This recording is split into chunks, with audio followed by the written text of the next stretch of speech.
You already know what it is. You already know what it is. What is it? You already know what it Is is. what? Live, uncut, unedited. You already know what it is. You already know what it is. You already know what it is. You already know what it is. All right, people, you already know what it is. It's live, uncut. Tell it, tell it, tell it, tell it, tell it, tell it, tell it, Tell the truth. tell the truth, And and what? shame the devil. I I look, I look, I look, I look, I love being black. Y'all hear that? All right, having a little fun tonight.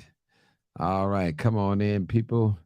This is live, uncut, unedited. Appreciate you guys for tuning in. And I tell you, I'm on all time high right now. I'm excited about the election. I'm excited about the race here in the city of Chicago. It will be a historic moment. Can't wait to celebrate new leadership. Just can't wait, people. You know, people have in their heart, they have a lot of hate in their heart, and they want to cause harm to the black community. I tell you, even some of those that look like me, they want to bring harm to the black community in the name of getting money. They want to bring harm to the black community in the name of getting money. I tell you, boy, that money gonna drive some of us away from this place. And anybody know that's been around for a little while that understands how the system works? And you know, when you hear that word crime, and automatically in your mind, you think of black people. Just like when you hear the word Jesus, automatically, those of us been brainwashed, you think of a man with long hair and blue eyes and white skin automatically. But people, let me tell you, if you hear that word crime in your mind and you visualize a black person, you have been brainwashed. And I'm going to unbrainwash you tonight. See, people, they don't have to call us a Niger, but you can treat us like one. That's just the same, people. That's just like me telling a woman that I love her, but I never come home at nighttime. I never send her no flowers. I never have anything good to say about her. People, America don't appreciate this black skin. As a matter of fact, they can't stand looking at this black skin. We wasn't brought over here to be lawyers and doctors and pharmacists and mechanics and technicians. We was only brought over here to build and serve the interests of the white man. And that's the truth. I know some of you don't want to talk like that, and I understand. You say, well, Martin, you can't be talking like that. You know, I got white people on my page, and I don't want to offend nobody. I'm sorry. They offend you every day, right up under your nose, whether you recognize it or not. Now, in your mind, when you hear that word crime and you imagine a black person, you have been programmed. In your mind, when you hear Jesus and you see a white person with long hair and blue eyes, you have been programmed. Trust me. When somebody tell you don't make this about race, especially from another color, you have been programmed. I tell you, people, this is real. This is so real. This is so serious, people, that we cannot take it for granted. April the 4th, 1968, the day that Martin Luther King Jr. was assassinated in Memphis, Tennessee, people. April the 4th. That is a historical day. Right here in the city of Chicago, we have an election that's taking place on April the 4th. We have a chance to elect Brandon Johnson, a black mayor of the city of Chicago on April the 4th. Lord have mercy. Listen, people, I want to be on the right side of history.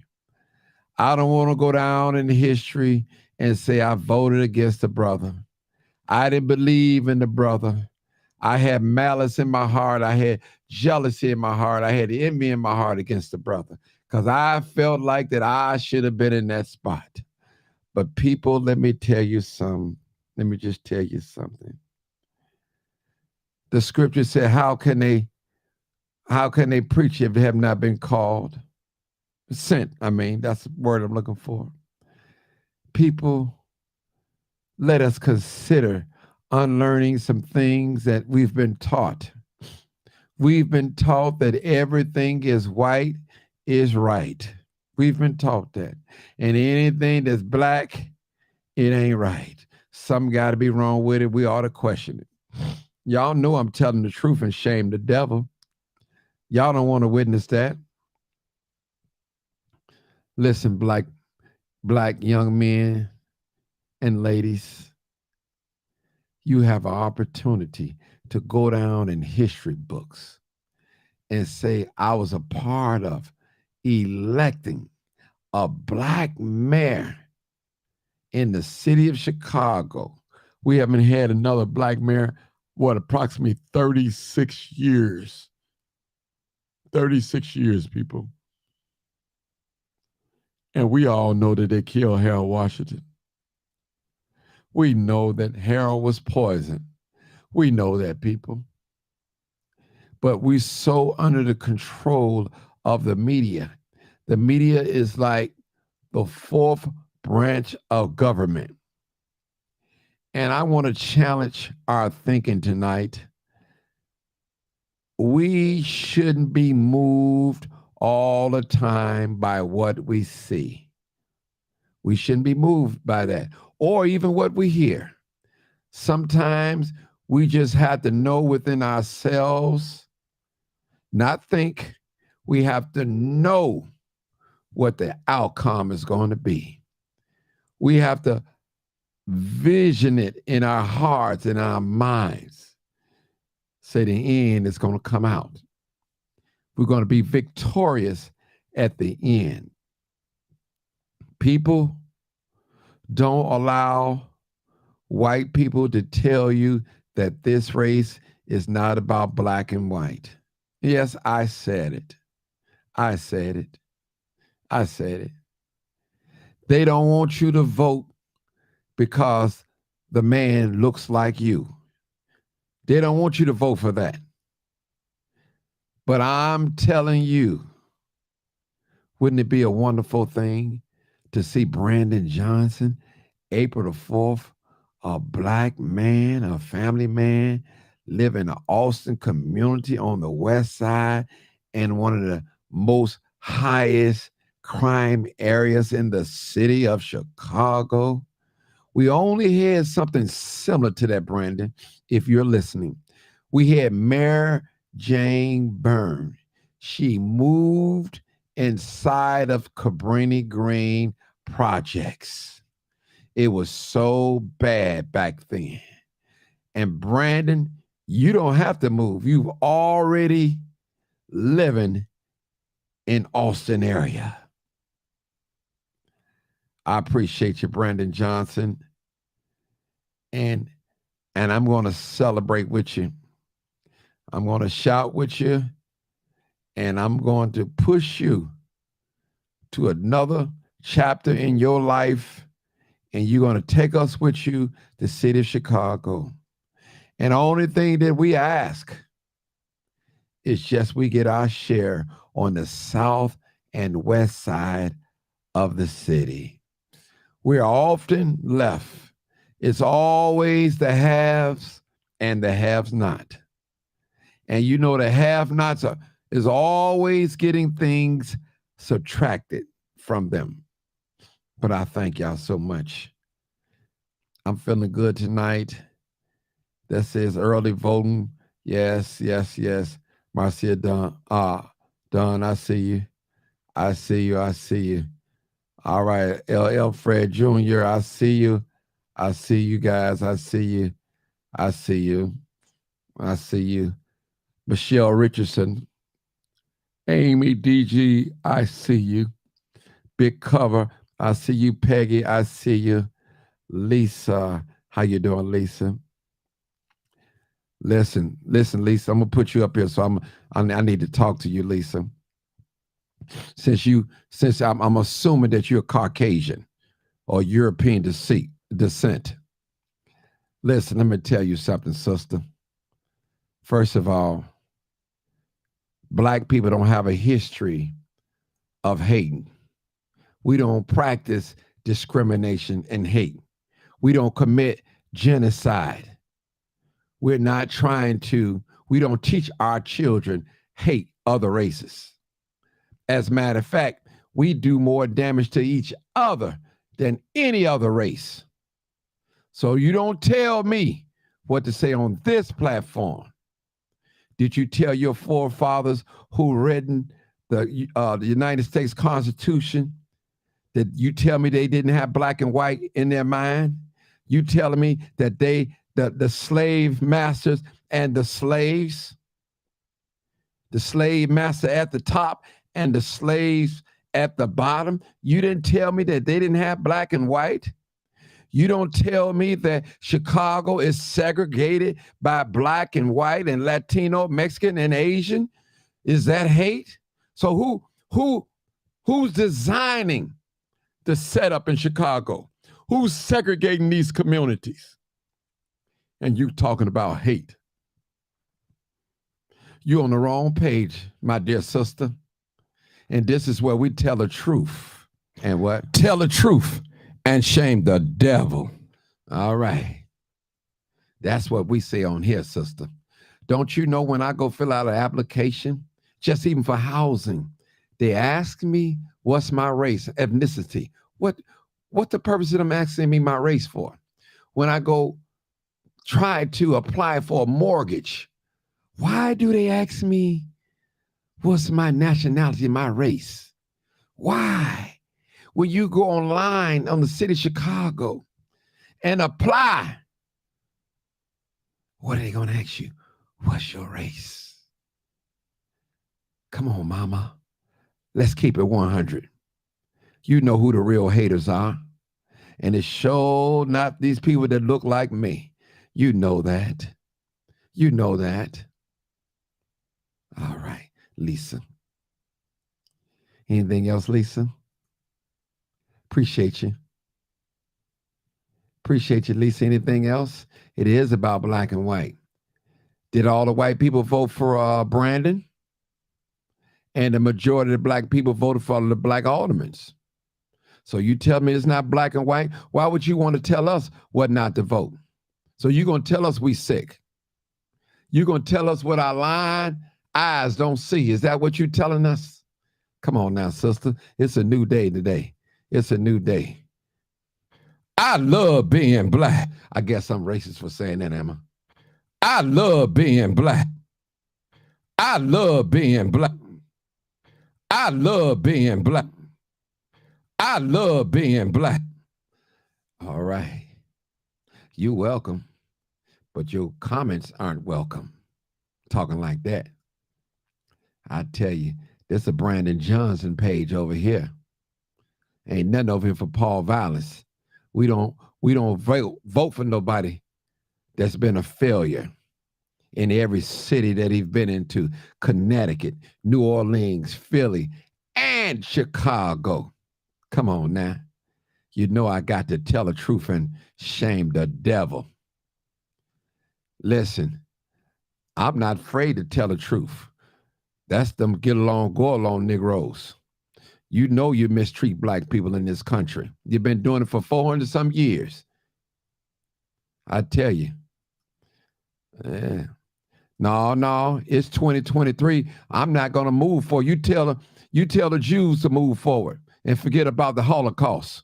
That's what you tell them to do that and see what happened to your tail. Tell the Jews to move forward. It's 2023 and forget about the Holocaust. I ain't never forgetting about my history. I know who my enemy is, and he don't look like me. This live, uncut, unedited. That's what it is. I tell you, people. All right. We're going to tell the truth and shame the devil. We don't care what complexion you are. You ask for it, you're going to get it. I tell you, in the rawest form. I tell you the truth. Come on here and tell us what we should talk about. It's 2023. Yeah, okay. All right. Did you tell that to our ancestors when you were slaving them, whooping them, and raping them, and murdering them, and killing them, and mistreating them? Did you tell them that? It's race first over here. I love being black. Black love, black unity, black power to the last hour. Race first. White people show us how to be race first. Do you think, people, that there's a scripture in the Bible and in the Constitution of America that's going to stop the white man from feeding his first? Come on now. And I ain't mad at him. Is that racist or what? Well, yeah, Lisa, come on, call in, Lisa. Let me let you have some of this black love, black unity. I want to share some of this love. I want to spread this love on you. I tell you, I love being black. I love being black. I love being black. Now, because I love being black, that doesn't mean I hate white people. Not at all. Not at all. But I love being black. I love my kinky hair, Lisa. I love my full lips and my broad nose. And I love Brandon. Beautiful black complexion. His kinky hair, his full lips, full nose, broad nose, full lips. And I'm going to vote for him just because he's black.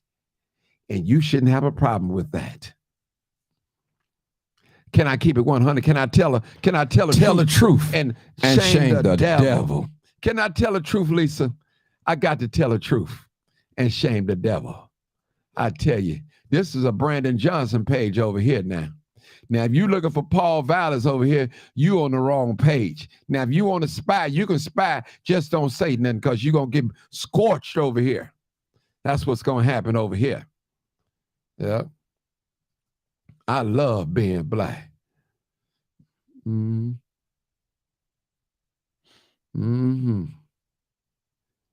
I tell you, we love it over here.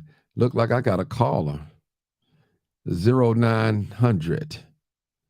Hey, caller, where you calling from? Hey, Martin. Hey, how you doing? Hey, I'm good, Martin. Is this that mix? Is that mixed girl? What's the topic? Is this that mixed girl? Yeah. What's up, mixed girl? Wait, what mixed girl? No. You're not mixed? No. I haven't. I'm not the one. No, I'm not the one commenting on Facebook. That's not me. Okay. All right. But you mixed, right? Huh? I am, yeah. Okay, I know your voice. I called like a couple. Yeah, I know who you are. I know your voice. I know exactly who you are. I'm just saying, I know your voice. Yeah. I know you weren't talking about that person on there, but I'm just telling you, just, people, I'm just tell you what I don't like. Now, you can say whatever you want about black people. We don't take care of our babies and trash and all that, but I'm race first. I just got to tell it like it is. You know what I'm saying? Now, one thing I can say about black people, I'm proud to be black. Listen, if I can die and come back, I want to be black again. If the alphabet community can walk around and say, this is who I am, and I'm proud, this way God made me, I have the same mindset. That's my mindset tonight. And if you want to say I'm racist or call me racist or biased, so be it. I tell you, I never hung a white person from the tree. I never discriminated against a white person. I've never taught my children to hate white people. I've never taught my grandchildren to hate white people. That's how I get down. I tell you. I wonder if they can say the same about us. I wonder. But we open discussion. Anything you want to talk about, dear sister? Anything you want to talk about? Okay, it's up to you. But I'm feeling myself right now. I'm in the moment. Go ahead. Okay. Well, yeah, I kind of listened to a little bit of your stream last night, and with that lady who was on that, she said she was in her early 30s.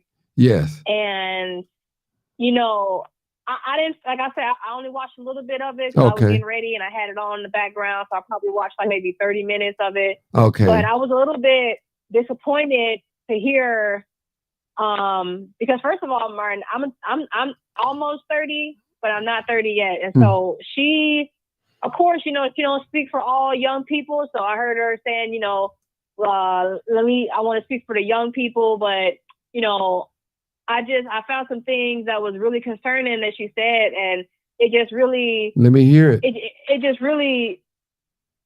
Well, okay. First thing she said that I disagreed with was,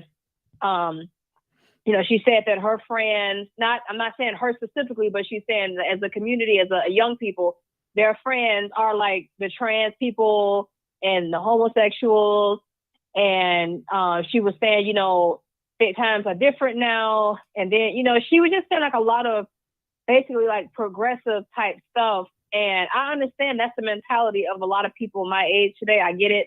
But hello? Martin. Hold on, my brother. You next. Hello? Yeah, you next. You next. 847. Just hold up. I got somebody before you. Go ahead, sister. Can you tell him to turn his background? Yeah. Hey, sir. I can hear myself in the back. Hey, sir, turn your background down, please. I got it. Thank you. All the way down. Okay, go ahead, my dear sister. And so I was listening to her say things like that, and yeah, she did sound like she was educated. She said she went to college and all that, but that's another thing, Martin. And I've heard you preach against these type of things, and you haven't talked about this type of subject yet, but that's another thing. Our young people, like, they're going to these colleges and they really are being like brainwashed. I hate to say it, but they are being brainwashed, because I heard her say that she's against capitalism. Now, that's a whole different other conversation. I would say that what we have today in America is not true capitalism. It's more like a bunch of monopolies owning everything. But her stance against capitalism, and her pro stance on, the LGBT community is it's a big part of why our world is in the condition that it's in. And I've noticed that a lot of people who adopt that mentality, specifically who go against capitalism, they tend to be people who think they're entitled to something. Who they typically believe that they're people who are entitled to health care. I hate to say it, but there's people in this country who believe that they're entitled to health care. And when you really think about that, that's basically saying I'm entitled to the services of somebody else. And I don't know. Like I said, I didn't finish listening to the whole thing, but just that little snippet I saw, Martin, it was just like, this is not somebody who I would be revering in the Black community, because, Martin, I know a lot of people probably don't understand this, but at heart, Martin, a lot of Black people are conservative at heart.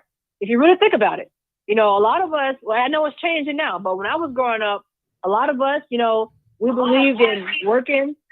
Mm-hmm. Hello, Martin. Oh, hey, please, I can hear myself. Okay, hold on. People, turn your phone down. When you come in, mute your phone until I call on you. Mute your phone until I call on you. Mute your phone until I call on you. Because we got a lady. All right, come on, my friend. Go ahead. A lot of us are. I think we don't really understand that. A lot of us are more conservative at heart than we realize. And like I said, I know times are changing now, But like I said, when I was growing up, we believed, you worked for what you wanted. We didn't believe in this LGBT community type stuff. We just some of the values that I was taught growing up. Those are conservative values at heart, Martin. Okay. And so I'm not quite sure where the tables, or I'm not quite sure where the tables turned. And when I say conservative, Martin, I don't mean like Republican or like Democrat. I'm talking about socially conservative. Socially conservative, because there is a difference. Because I identify myself as a social conservative, but I'm not involved in the political nonsense. Because like I heard you say the other day, it's two wings to the same bird, Martin. That's it. And in reality, that's what it is. And, I'm glad that I learned that at my age. I learned that a couple years ago when I finally was revealed that truth. And when I look at everybody else really fighting amongst themselves, and I'm like, more people need to really wake up, because when I say they, I'm talking about the powers that be, the people in these high positions. They put these puppets on TV, Joe Biden, these politicians, when behind the scenes, Martin, there is only a certain few that's running things. There's only a certain few. They put these people out here as the castaways, so you can be mad at them. And then these people, they cause division among the people. They have people fighting amongst themselves. They create this illusion. And like I heard you say, I was listening to one of your older streams earlier. You was telling the brother, you said, you need to turn the TV off, turn the television off. And that is so true, Martin. And I can tell you, I don't watch television. I don't watch television. Okay, hold on, sister. Hold on. And listen, I'm finna mute everybody, because y'all coming in here, things playing. I got to mute everybody until I call on you. I got to mute everybody except okay, go ahead, my dear sister. I'm muting everybody. I ain't playing no more. Go ahead. All right, go ahead, my dear sister. Yeah, and so that was just kind of concerning to me, because I'm like, okay, if we're trying to make the Black community better, if we're trying to, really get on the right path, because a lot of the problems in the Black community, Martin, is because we are so tolerant of everything. We don't stand for anything. And you know what they say, you don't stand for something, you fall for anything. And it's not just in the Black community, but just talking specifically about the Black community, we are becoming more accepting. Okay, let me I want to ask you a question. I want to ask you a question, and don't take it personal. Okay. Is there anything that you can say good about the Black community? Because I never hear you say anything good about the Black community. Seriously, I'm not trying to be funny. I've always hear you point out a lot of negative things, but what's good about the Black? Tell me in your words, what is good about the Black community? In your words, what's good? Do we have anything good? Is there anything good going on in the Black community or with us? Explain it to me. I want to ask you that. Well, okay. I will say this. That's a valid question. I will say this. So I was raised on the west side of Chicago, West Humboldt Park neighborhood. Mm-hmm. And, in the early 2000s, the time was different, Martin. Time was different. And in my opinion, more Black people that I was surrounded by, they were more civil. And I'm sorry, okay, here's the thing. So even though I grew up on the west side, I was exposed to different experiences in my life that the average kid on the west side is never going to get that opportunity. What's your name? I got to be in different rooms. Hold on. What's your name, sweetie? What's your name? You can tell me your last name, whatever. I'm gonna call myself Maria. Okay, Maria. You're dancing around the question. I'm asking you. No, I'm getting to it. Okay, all right. Come on with it. Okay. Here it is. Okay, what I see in the Black community, Martin. No, hold on. Let me quote the question again. Do you know any good thing about Blacks or the Black community that we do? I mean, just something good. What's good about it? Because what I'm saying is, every time I hear you talk, it's like you say bad things about the Black community. And I never hear you say nothing good, about it. Is it anything that you can think of that's good about the Black community or Blacks?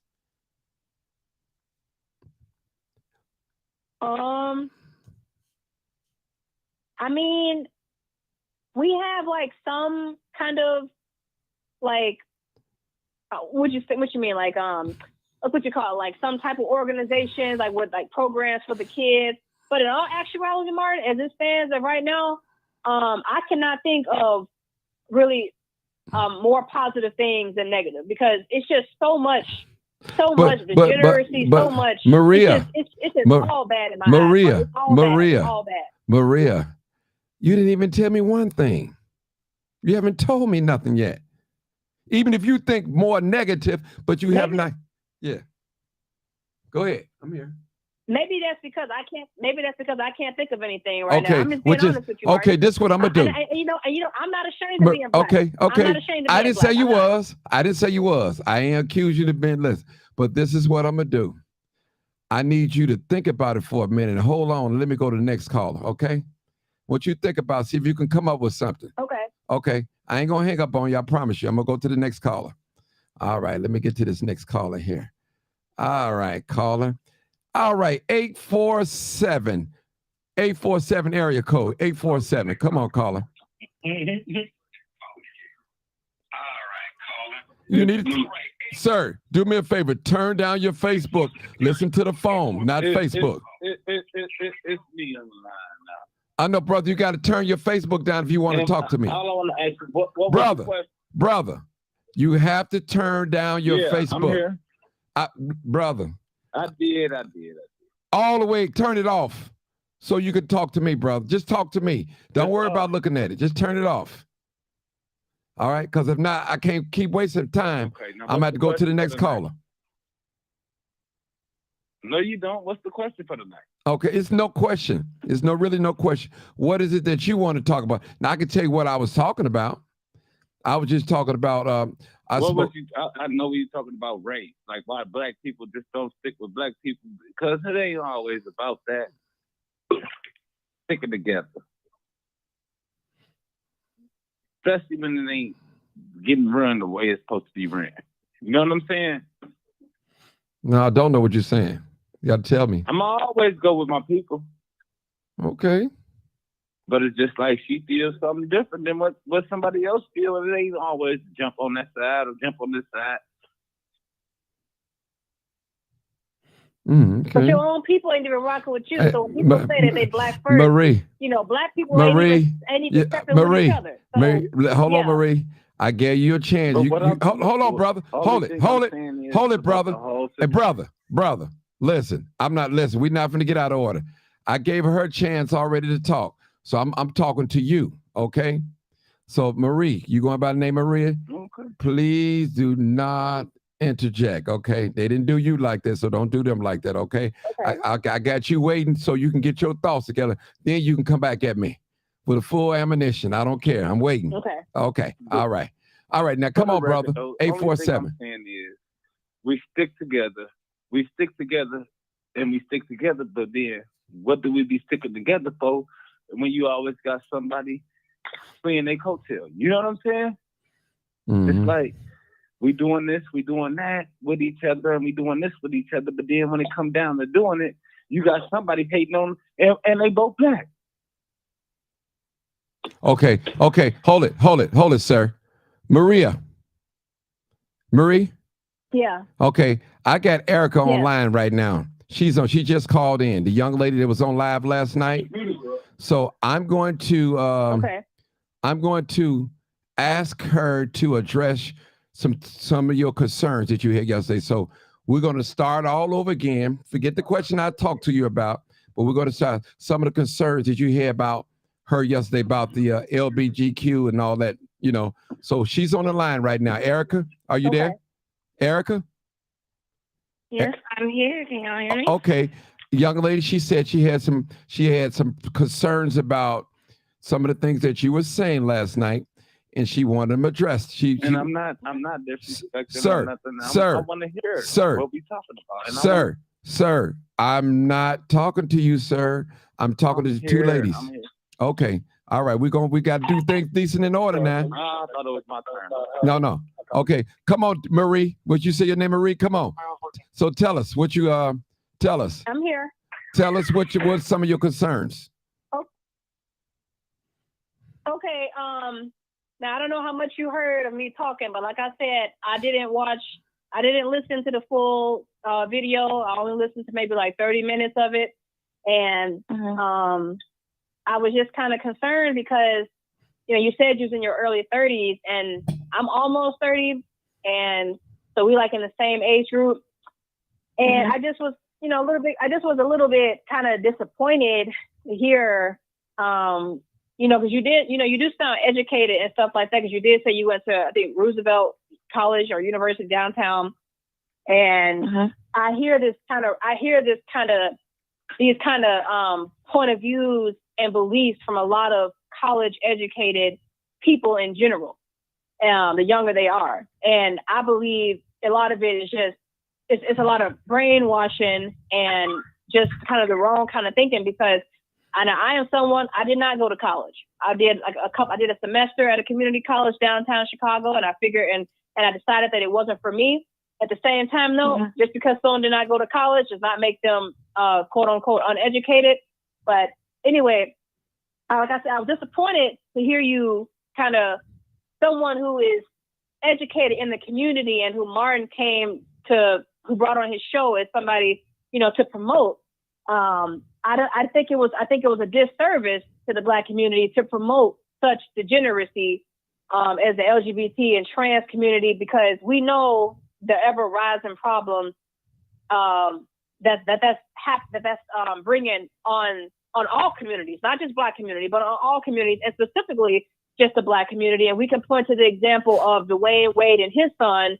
And when I read comments on Facebook posts about him, sometimes I see mostly Black women praising that type of thing. He basically turned his son into a girl, and people are praising that. And when I hear you saying that those people are our friends, I understand that in people around our age and younger, especially the younger ones, the ones in their early 20s, I know that they're friends. That those kind of people are their friends, but I just feel like that's not really something that's good to promote in any community, but especially the Black community, since it's this community that we're talking about. And then you said that you were against capitalism. Now I understand also that a lot of people today, they have a negative view towards capitalism, because what they think is capitalism today is not so much capitalism as it was kind of used to be or meant to be, and it's more like a monopoly kind of what it seems to be happening nowadays. But I mean, I think about it like this: if it wasn't for capitalism, ma'am, you would not have you wouldn't have all these different type of phones to choose from. You wouldn't have all these different type of shoes and clothing and cars to choose from. It's because of open market capitalism that people are allowed to compete, and there's multiple products that you can choose from. Now, it's becoming now where companies like Amazon, Walmart, Target, they're taking over. They've completely crushed they completely crushed the mom and pop stores. And if you want to get something, you basically have to go to one of these stores because there's less competition. And so what do you think happens if there's less competition? What's eventually going to happen is, when there's less competition, see, when Walmart first opened, for example, it was the customer service, looking at past videos, the customer service was friendly. Things were nicer back then. The stores were better. But since competition is weeded out and they know people have no choice, then they don't really have to live up to those standards anymore. And plus the prices can be raised if they choose to, because they know you have no other choice but to pay for it. Mm-hmm. So I think we really need to educate ourselves more on capitalism and really see how capitalism makes our everyday life better in America. Mm-hmm. And that was just two main things. Okay, let us say. Okay, Marie, let her. Yeah, I would like to respond. Okay, thank you. So thank you, Maria, for sharing all that. Let me start with the LGBTQ transgender thing. Okay. Here's a real question, and this is a real legitimate question. Do you feel like being gay is contagious? Like a disease? In some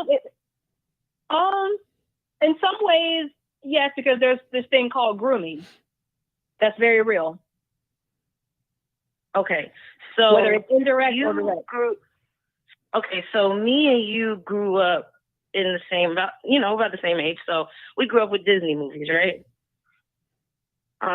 You know, Aladdin, Beauty and the Beast, all that. So as children, do you realize how many times we saw straight people kissing in cartoons? The prince and the princess kissing. You know how many times as children we saw that type of interaction between men and women on TV?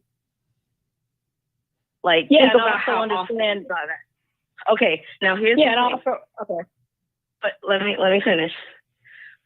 Do you also understand that every single person in our generation who is gay and transgender saw straight people in cartoons kissing too? But did it make them straight? It did not make them straight. Don't you find that a little strange that they were bombarded with images, because it wasn't as common back when we were little? Bombarded with images of straight people kissing, being together, bombarded in the cartoons, in the Disney movies. Everywhere you turned, it was very normalized. Everywhere. I mean, you talking everywhere. As children, we saw that. But for some reason, That's called grooming. it didn't keep them from being gay. So why did that grooming not make them straight when all they ever saw all around them was the pressure to be that? This is what I'm saying. If we're going to reach conclusions, the conclusions have to track logically. And those conclusions are based in a prejudice of LGBTQ folks that believes being gay is contagious like a disease. And when you believe that something is contagious like a disease, you start to treat people like a disease. And when people start getting treated like a disease, really, really evil things happen in history. Really, really evil things happen. That's the only outcome when you do that to people. When the truth is, if us seeing straight people kiss as children our entire lives and their entire lives as children didn't make them straight, then guess what? Being around a gay person, seeing a trans person, being in the vicinity of a trans person, being a kid and seeing a gay person, being an adult and seeing it's not a disease. And we have to stop equating perfectly lawful, great people automatically with sexual perversion and molestation and sick things like that. That is so unfair. That is so unfair. Well, meanwhile, we need to be watching out for the uncle that's straight. But we worry about the gay person walking down the street and they ain't even on that. It's really unfair to automatically associate a whole entire group of people with that type of behavior when that behavior spans with all types of people that you would probably least suspect. And instead of just putting it on them and then making them out to be some kind of disease that we can catch. Do you know that statistically, people in the LGBT community have a higher rate of domestic violence than straight people do? And also with that, there is a lot of perversion that you may not know that goes on in that community. And like I said, I'm in a southern state. You could call it gay capital, one of the gay capitals. And I have had police officers tell me that these kind of people, and I'm not saying every single one, of course, but I'm just saying that I have had police officers tell me that unspeakable acts go on between these people outside the clubs at 2 or 3 o'clock in the morning, at the parks across the street. There's constant hookups. Why do you think the HIV rate is highest among that group and in some states? Why do you think that is? That's not because everybody. Oh, okay. That's not because everybody. Okay. No, go ahead. Okay. That's not because everybody is just. Okay, let me finish what I'm saying. Okay, that's not because everybody just has their own partner. There's a lot of sleeping around with multiple people and each other's partners that goes on in the LGBT community. And if any LGBT community person here is listening, they will, if they being honest, they will tell you that is true. But Disney is such a small part of that. I mean, if you know the history of Disney and you have learned about the subliminal messaging, the sexual subliminal messaging that has existed in Disney for centuries now, you go back and you watch videos and you can literally point out sexually suggestive images in the way these cartoons were created. You will see things that look like a men's private parts, for example, in like one of the arms, and it's all and like sometimes some of the letters is spelled out like a very perverted word. And listen, Disney. Okay, Marie, this is what we're gonna do because we preach. Okay, I'm gonna let you talk. We preaching a lot of things. So let's kind of like get to the straight question. I understand. I'll let you guys rebuttal. Just get straight to the question. Whatever the statement, whatever. Okay, Erica, you go ahead and talk now.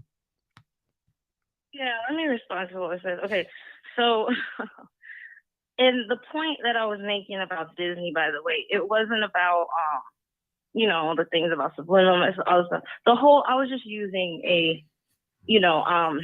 I was just using that illustration to show that if the correlation and the causation, if the way that we are making gayness into this contagious thing, like if you're around it or if you see it, or if a kid sees a gay person walking down the street, or if anything, then it can make them gay. Like it's kind of like some type of disease, some contagious disease, right?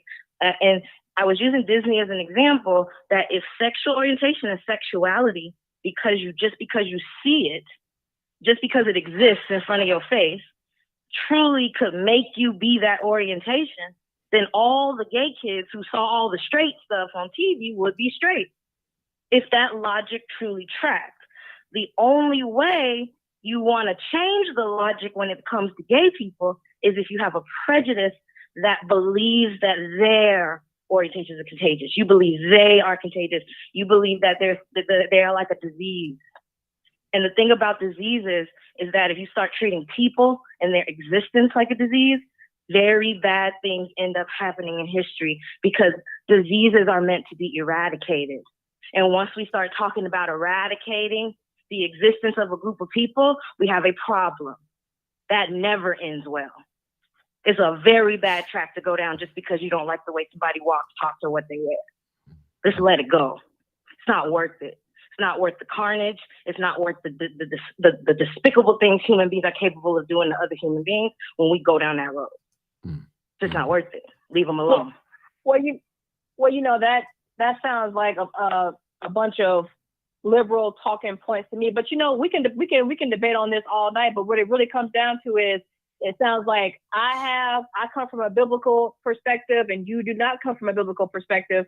And if you know the biblical perspective, I am absolutely. Okay, well, I'm a believer in Christ. As a matter of fact, the reason why I have to literally keep some of the most unaccepting, judgmental people on this planet is people who claim to follow Jesus Christ. Okay, and it's almost like that's almost who I got to deal with in the name of Jesus more than the people who don't even believe, which is sad. Okay. But it's the truth. The same thing that was supposed to be your grace that you got that you didn't deserve is the same people that don't give to nobody else. But that's a whole nother conversation. But one thing I will say is that I heard you say you was like in the gay capital down south. I'm just gonna assume you're talking about Atlanta, and then you're talking about all the rumors you heard about the perverse thing gay people doing. Atlanta, I know you ain't talking about where Magic City is. I know you ain't talking about where all the strip clubs at. Come on now. We can't keep putting what be going on down on gay folks. Straight people be out here slipping, dipping, and all kind of whippers out here. Okay, so let's not do that. And then I really want to address the capitalism thing real quick, if I can, Martin. Go ahead. Come on with it. Okay. Yeah, so with the capitalism thing, we need to understand, you said, well, without capitalism, we wouldn't have all these nice things and these phones and all of this stuff. Like, you understand that in order to, quote unquote, we can have good things, but capitalism does it in a way that hurts and harms other people. There's people in Africa right now mining for the metals that are in our phone. People that look just like us are being exploited just so we can hold the phone in our hand because it makes more money that way for people at the top. But if people at the top wasn't so greedy and was willing to live just, good lives, but not extravagant lives, then we could actually do and make the same great product, but in a more humane way. So capitalism is about how they can get the lion's share of the profit. And that's the problem. It's not that it would make us no longer have nice things. It's the way having nice things is went about, which is the destruction of another group of people. And then the thing is there's a saying, ain't no fun when the rabbit got the gun, right? So it's all fun and games when capitalism seems to benefit us here in America or something at the expense of somebody overseas in Bangladesh or Africa. Ha ha ha, I got my iPhone. But it ain't so funny when capitalism shuts down your job because it's cheaper to outsource it to a place that only get paid 10 cents an hour.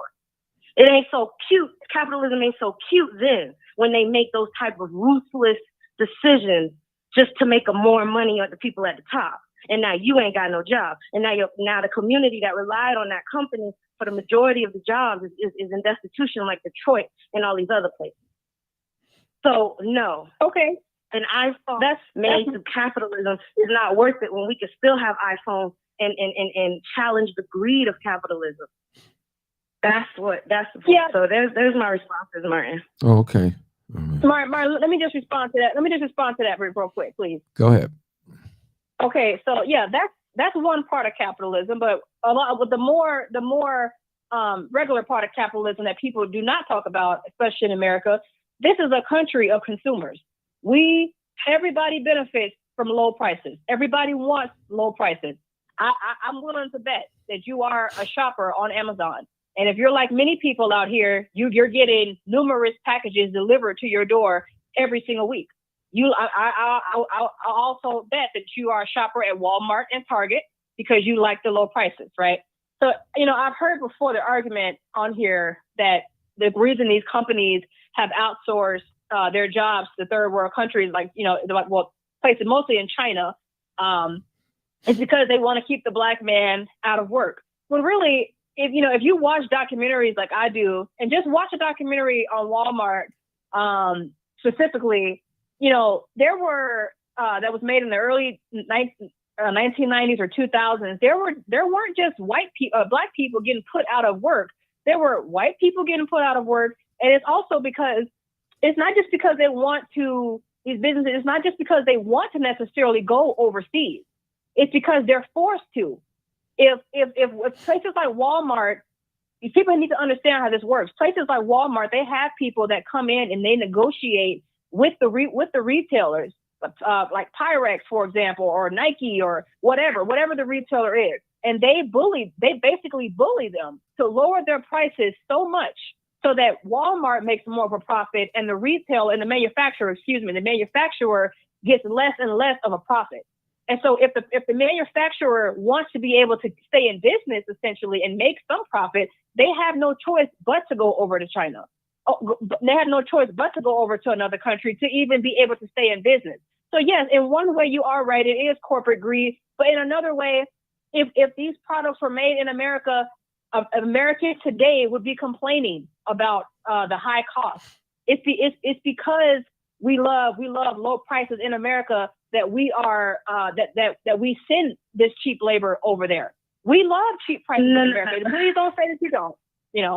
Everybody does. It's not about the cheap prices. It's about the fact that you're not understanding that there's the only reason that the prices are high if the places are here is because the people at the top of these companies and the CEOs and all of that, they don't want to lower how much money they make, even though they have trillions, some of them trillions and billions of dollars.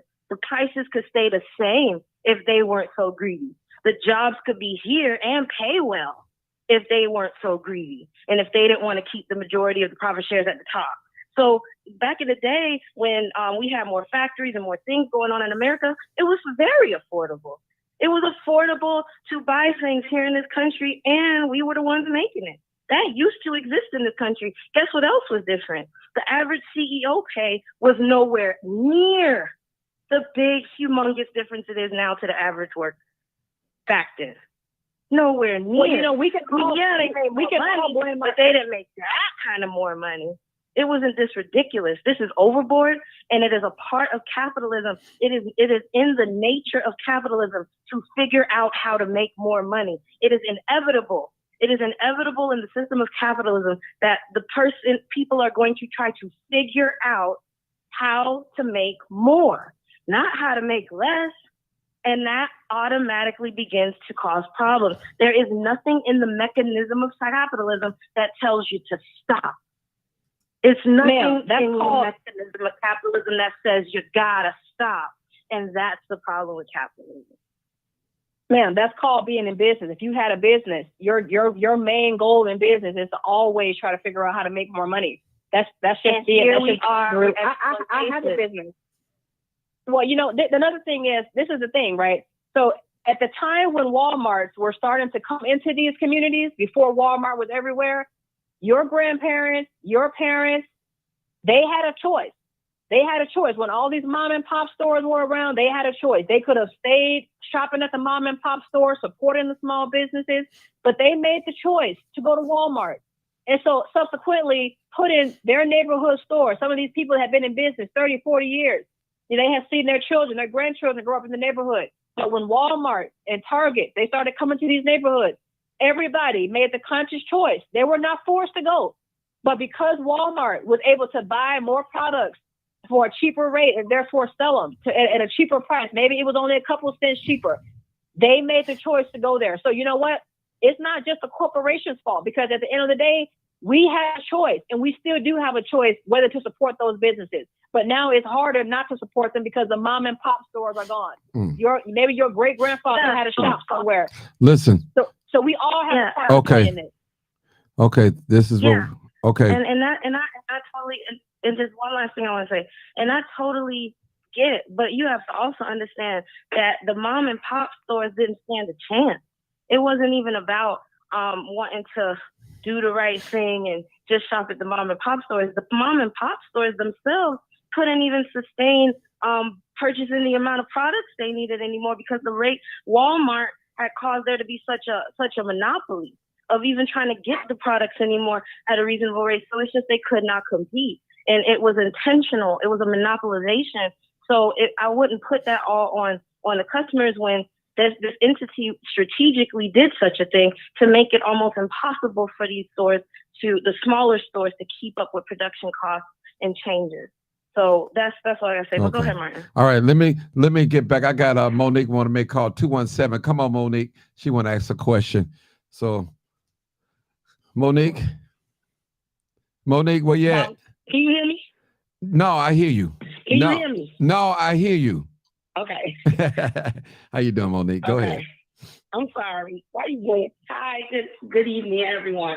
I'm glad Erica came on and addressed, because I watched the live again because it was just so good. Like I always do when you do have good lives. I watch over so I can understand and take everything in. Now, Erica already addressed the capitalism thing on her own. So hey, she's her spoke. You asked the young lady Maria, a question. Do she have anything good to say about African Americans? I just want to say this though, back to Erica last night. Now, you would say you watched the live and you heard her talk about capitalism, and then you heard her talk about this. Now, the section, you say you was only on there a little bit. The live was 3 hours long. She started talking about the LGBT, I'm sorry, y'all, Q, and about how the other races of kids, the new generation, she told us, the adults, she said, we're not like, the older generation. She said, they love the immigrants.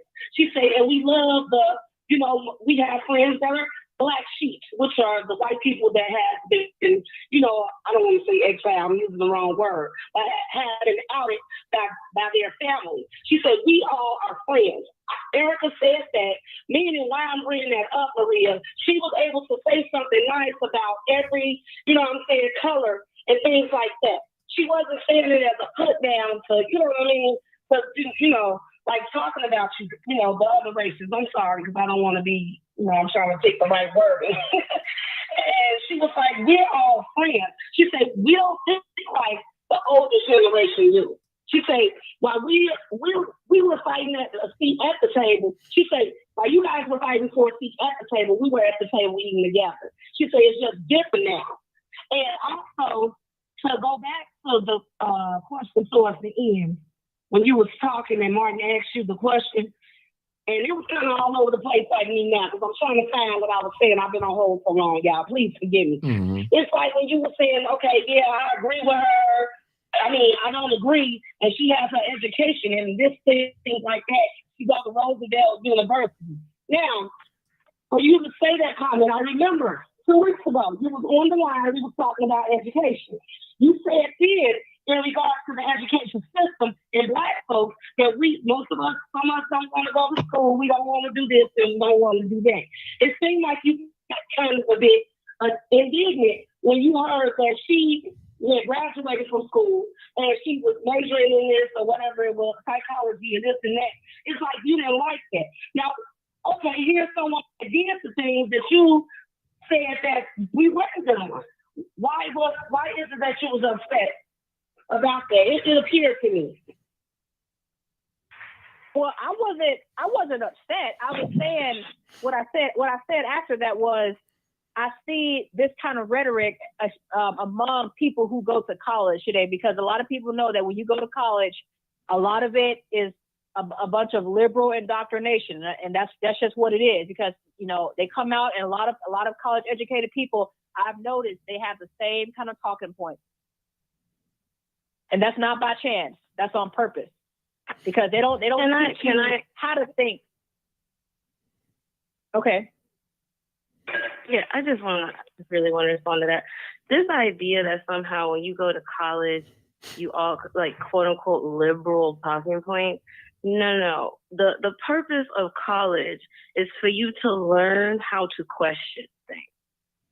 That's really what college does. It allows you, it causes you to start questioning things that you have just been taught to accept. I got on the call a little while, like you had already been talking, Maria, but I caught a little tail end of it about you just saying like, this is what you've always known. This is what you was always taught.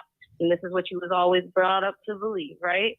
College teaches you to start questioning some things you was always taught to believe, because it's not until we begin to question some things, and yeah, keep some things too, but not until you go through that process of even willing to question it. If people weren't willing to question what they was taught since they was growing up, there will be people out here who still think it's okay to lynch us. If people didn't question the things they was always taught since they was growing up, there's a lot of problematic views that people would just perpetually hold generation after generation. Education is what allows you and teaches you how to question things that you are indoctrinated to believe, like capitalism. You think we indoctrinated with sexuality. One of the biggest things we indoctrinated with in the United States of America is to be in love with capitalism and rich people. Well, we can have 2 nickels to rub together, and we are indoctrinated to defend a billionaire. Like, why? That's how indoctrinated we are. We got 2 nickels to rub together, and we defending people with trillions of dollars. Instead of telling them to kiss our behinds and spread that wealth around that we help them make and create. Mm-hmm. So, no, that's not what college does. Okay. Now, Marie, I want you to listen. I want you to listen. Everybody that's on this live, I'm gonna give you 1 minute to talk real quick. Then I'm gonna go back to Marie. I need you to answer this question. Everybody, tell me some good things about Black people. Now, Marie couldn't think of none. So I'm gonna go down. I'm gonna start with you first, Monique. Tell me some good things about Black people that you know. We are strong because of what we here to endure. We are very creative in things that we do, because we sit back, we take time, we take everything in. It's just in our DNA, also, which makes us gifted. We're very intelligent. We're that's it. Okay. Y'all don't want to keep Okay, going on. that's cool. That's cool. Okay. Yeah. Okay. This might be Tiffany on this line. It look like her. Bet not be. 917. Well, sit down because I'm on the phone. 917. Bet not be you, Tiffany. She is here. All right. 917, area code. 917. It's probably Tiffany. All right. area code. 917. All right. Probably Okay, I'm going to the next one. Okay, 8714. Tell me some good things about black people. 87. We thrive. Huh? Oh. Go ahead, sister. 8714. 8714. Yes. That's me. Yes. Come on. Yeah. So, black people are the most incredible people on this planet. Every major nation, every major thing you could think of on this planet almost would not exist if it wasn't for the forced labor, the voluntary labor, or intellectual power of black people. So we literally built this planet even under the direst of circumstances. And we are so full of intelligent invention, ingenuity. We had to come up with so many creative things to survive that then the white people ended up making into wealth-making things for them. But it came out of the ideas of us, and we never got the credit. So black people are amazing, incredible, and we are full of power. It's time to stand up. It's time for us to harness that power and become the people that we are truly meant to be and take our place. Okay, thank you. All right, area code 404. What's good? What's good about, any good things about black people? 404. Area code 04. Absolutely, brother Martin. Hey, can I be heard? Yeah, we hear you loud and clear. Okay. Salute to you and salute to Miss Marie. Although I don't agree with almost anything she said, she is passionate, and I definitely respect her being opinionated. But it's a shame that she can name one thing. That's very telling. You got to read some books. But I'll say something that I agree with everything else the two callers before me said about the many accolades of black people. The thing I would probably point to is the resiliency. I mean, not many people on the planet, I can't really name any, besides the so-called Native American, that have endured such hardships, documented hardships that are happened before us and still going on to this very day. And the better to have a whole list of things that you excel in, the number one most educated group in America, black woman, that she couldn't even name that just off the top of my head, on top of all of the things that black women had to endure. We don't got to list them. But come on, that's saying something. When you got a whole construct, a power construct of the sheep championing called capitalism, quote unquote capitalism, that's designed to keep the masses of people under the umbrella forever, and that you can still somehow function in this chaotic system, that's incredible. With all the dysfunction and degeneracy she cited, you still have people still going about their daily life. Forget what the media tells you, that 9 out of 10 black brothers out here not doing what they're supposed to do. Yeah, you got a lot of them. But a lot of the black people I encounter, especially my friends in my community and in my life, they're taking care of their kids. I know black women that's going to their job. So it's an extreme disgrace for her to come on here and act like she's living in some type of isolated situation where there's nothing positive to say about black people. Okay. That's a clear indictment of her brainwashing. All right. Because she's pretty much a black white supremacist as far as I'm concerned. Hold it right there. Hey, I'm gonna stay on hold. Okay, you can stay on hold. You can stay on hold. I think this Marcus 0941. Marcus, come on. I think it's Marcus. Yes. Let me ask you this: is Maria black? I think she's mixed. I'm biracial. She's biracial. Okay, so let me tell you this, Maria. Just look at this country. Look at this country. Nowhere you turn, the sidewalk, the city of Chicago alone, but the Washington D.C. It was black people who built the White House, who built the Capitol. It was black people who fought for this country and won the wars that the white folks could not win. They couldn't have won it without us. We showed them how to fight. We also showed them how to survive. We made cure for diseases. We don't get the credit for it. But even today's black people, not yesterday's black people, but even now, there are great black people, whether they're celebrities or just ordinary people, the black people who get up and go to work every day. I'm from Inglewood, and people would say that people in Inglewood are no good, but that was a lie. People in Inglewood worked hard for what they had. People in Inglewood raised their kids. At one time, Inglewood was a beautiful neighborhood, but there's good and bad in every race of people. And you're going to always have that as long as you have a spirit called the devil roaming, going to and from. Black people are great people. We're more than just Harriet Tubman and Martin Luther King. It's people today. Right now, you're on somebody's show that's a great example of Black people. You're listening to somebody who was out there in the street taking photographs, documenting what was going on at these protests. I'm a great Black person. My mother is a great Black person. My auntie is a great Black person. I can go on and on of how great our people are. Don't ever, even if you're mixed, don't ever be ashamed of your Black side. Black people built this country and built this world. This world wouldn't be nothing. None of these nations on this earth wouldn't be nothing if it wasn't for Black people. We are smart, intelligent. Mark, can I respond? We are healthy. Yeah, when he's done, I'll let you all of this. respond. Okay. Go ahead, sis. Go ahead, Marie. Okay, so like I said before you came on the stream, I am not ashamed of being Black. I'm not ashamed of my Black side of my family. I don't hate Black people.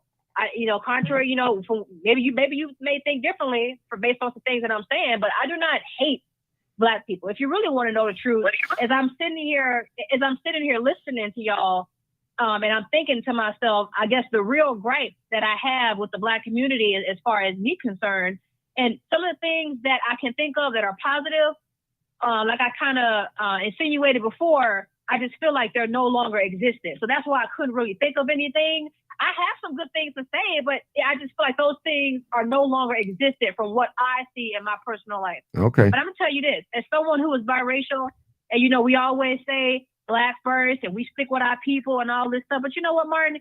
We really need to address the colorism in our community. And I'm gonna tell you right now, Martin, if you saw me and you saw a picture of my mother, you would not believe that she was my mother. And I cannot tell you how much hate and racism that I experienced from Black people, not, Black people. Call me all kind of things. Look at me a certain kind of way. I have had Black people tell me what I'm talking about. I was a small kid, Martin, a small child, 7, 8, 9, 10, 5th grade, 6th grade, 7th grade, 8th grade.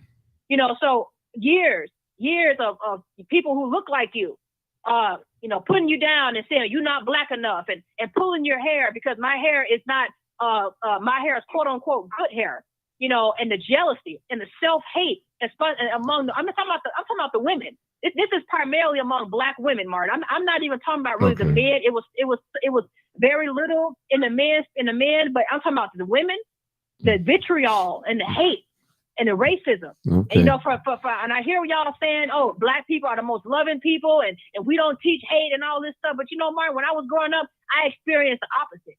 I had people in my own neighborhood, girls, pulling my hair as I'm walking down the street, as I'm riding my bike. And I've had Black women who I didn't even know tell me, the reason they pulling your hair and they picking on you is because you're pretty, right? I've had Black women tell me that, Martin, the colorism in our community. Okay. And so, this is why I think I have a problem. I don't hate Black people, but I do have a problem with the colorism. Okay. Because you know what, Martin? I don't really feel like I can fully identify with the Black community, even though mostly all Black people raised me. And so, but you identify with the hate wall, though. So you tell me, Martin. How is it that we're the most loving people when colorism is real live? It's real live in our community, Martin. If you are white bright, you are hated, and you are and the dark Marie, Black girls are jealous of you. And it's probably even worse now, Martin. Marie, let me just say something. Now, I'm right. Hold on. If you're right, I'm gonna agree with you. Let me just say something. Now, you just said that the young lady said, you know why the reason why they're doing that to you? Because you're pretty. Now, you didn't take that as a compliment as being a biracial child? I did. Huh? I did. Okay. Okay. So that's one thing. That's one thing that they did say about you, that you are pretty. They did say that. And I think that's a compliment. Now, if you could have just said that, say, well, Martin, when I was growing up, like you just told me, you told me all the bad things, but you never told me no good experience. But hold on, let me go down. I got 2 more people, then I'll bounce back to you. All right. 7396. No. We got to go in line. We had people holding on this line for so long, and come on now, people. Let's be fair. I'm trying to be fair. Okay. 7396 is your turn to talk. Tell me something good about black people that you know. We thrive. We are thrivers, and we are overcomers. Everything they do to try to stop us, we survive it. We're the backbone of this country, whether anybody wants to admit it or not. We are. No culture can move without a black person being involved. That's just my take on black people. That's my positivity on black people. But actually, the reason I called into the line is because I wanted to say something about Brandon Johnson. Yeah, you can hold on. We're going to get there. You can just stay on. We'll get there. We'll get there. I promise you we'll get there. Okay? Just hold on. Okay. That's my take on black people. Okay, thank you so much.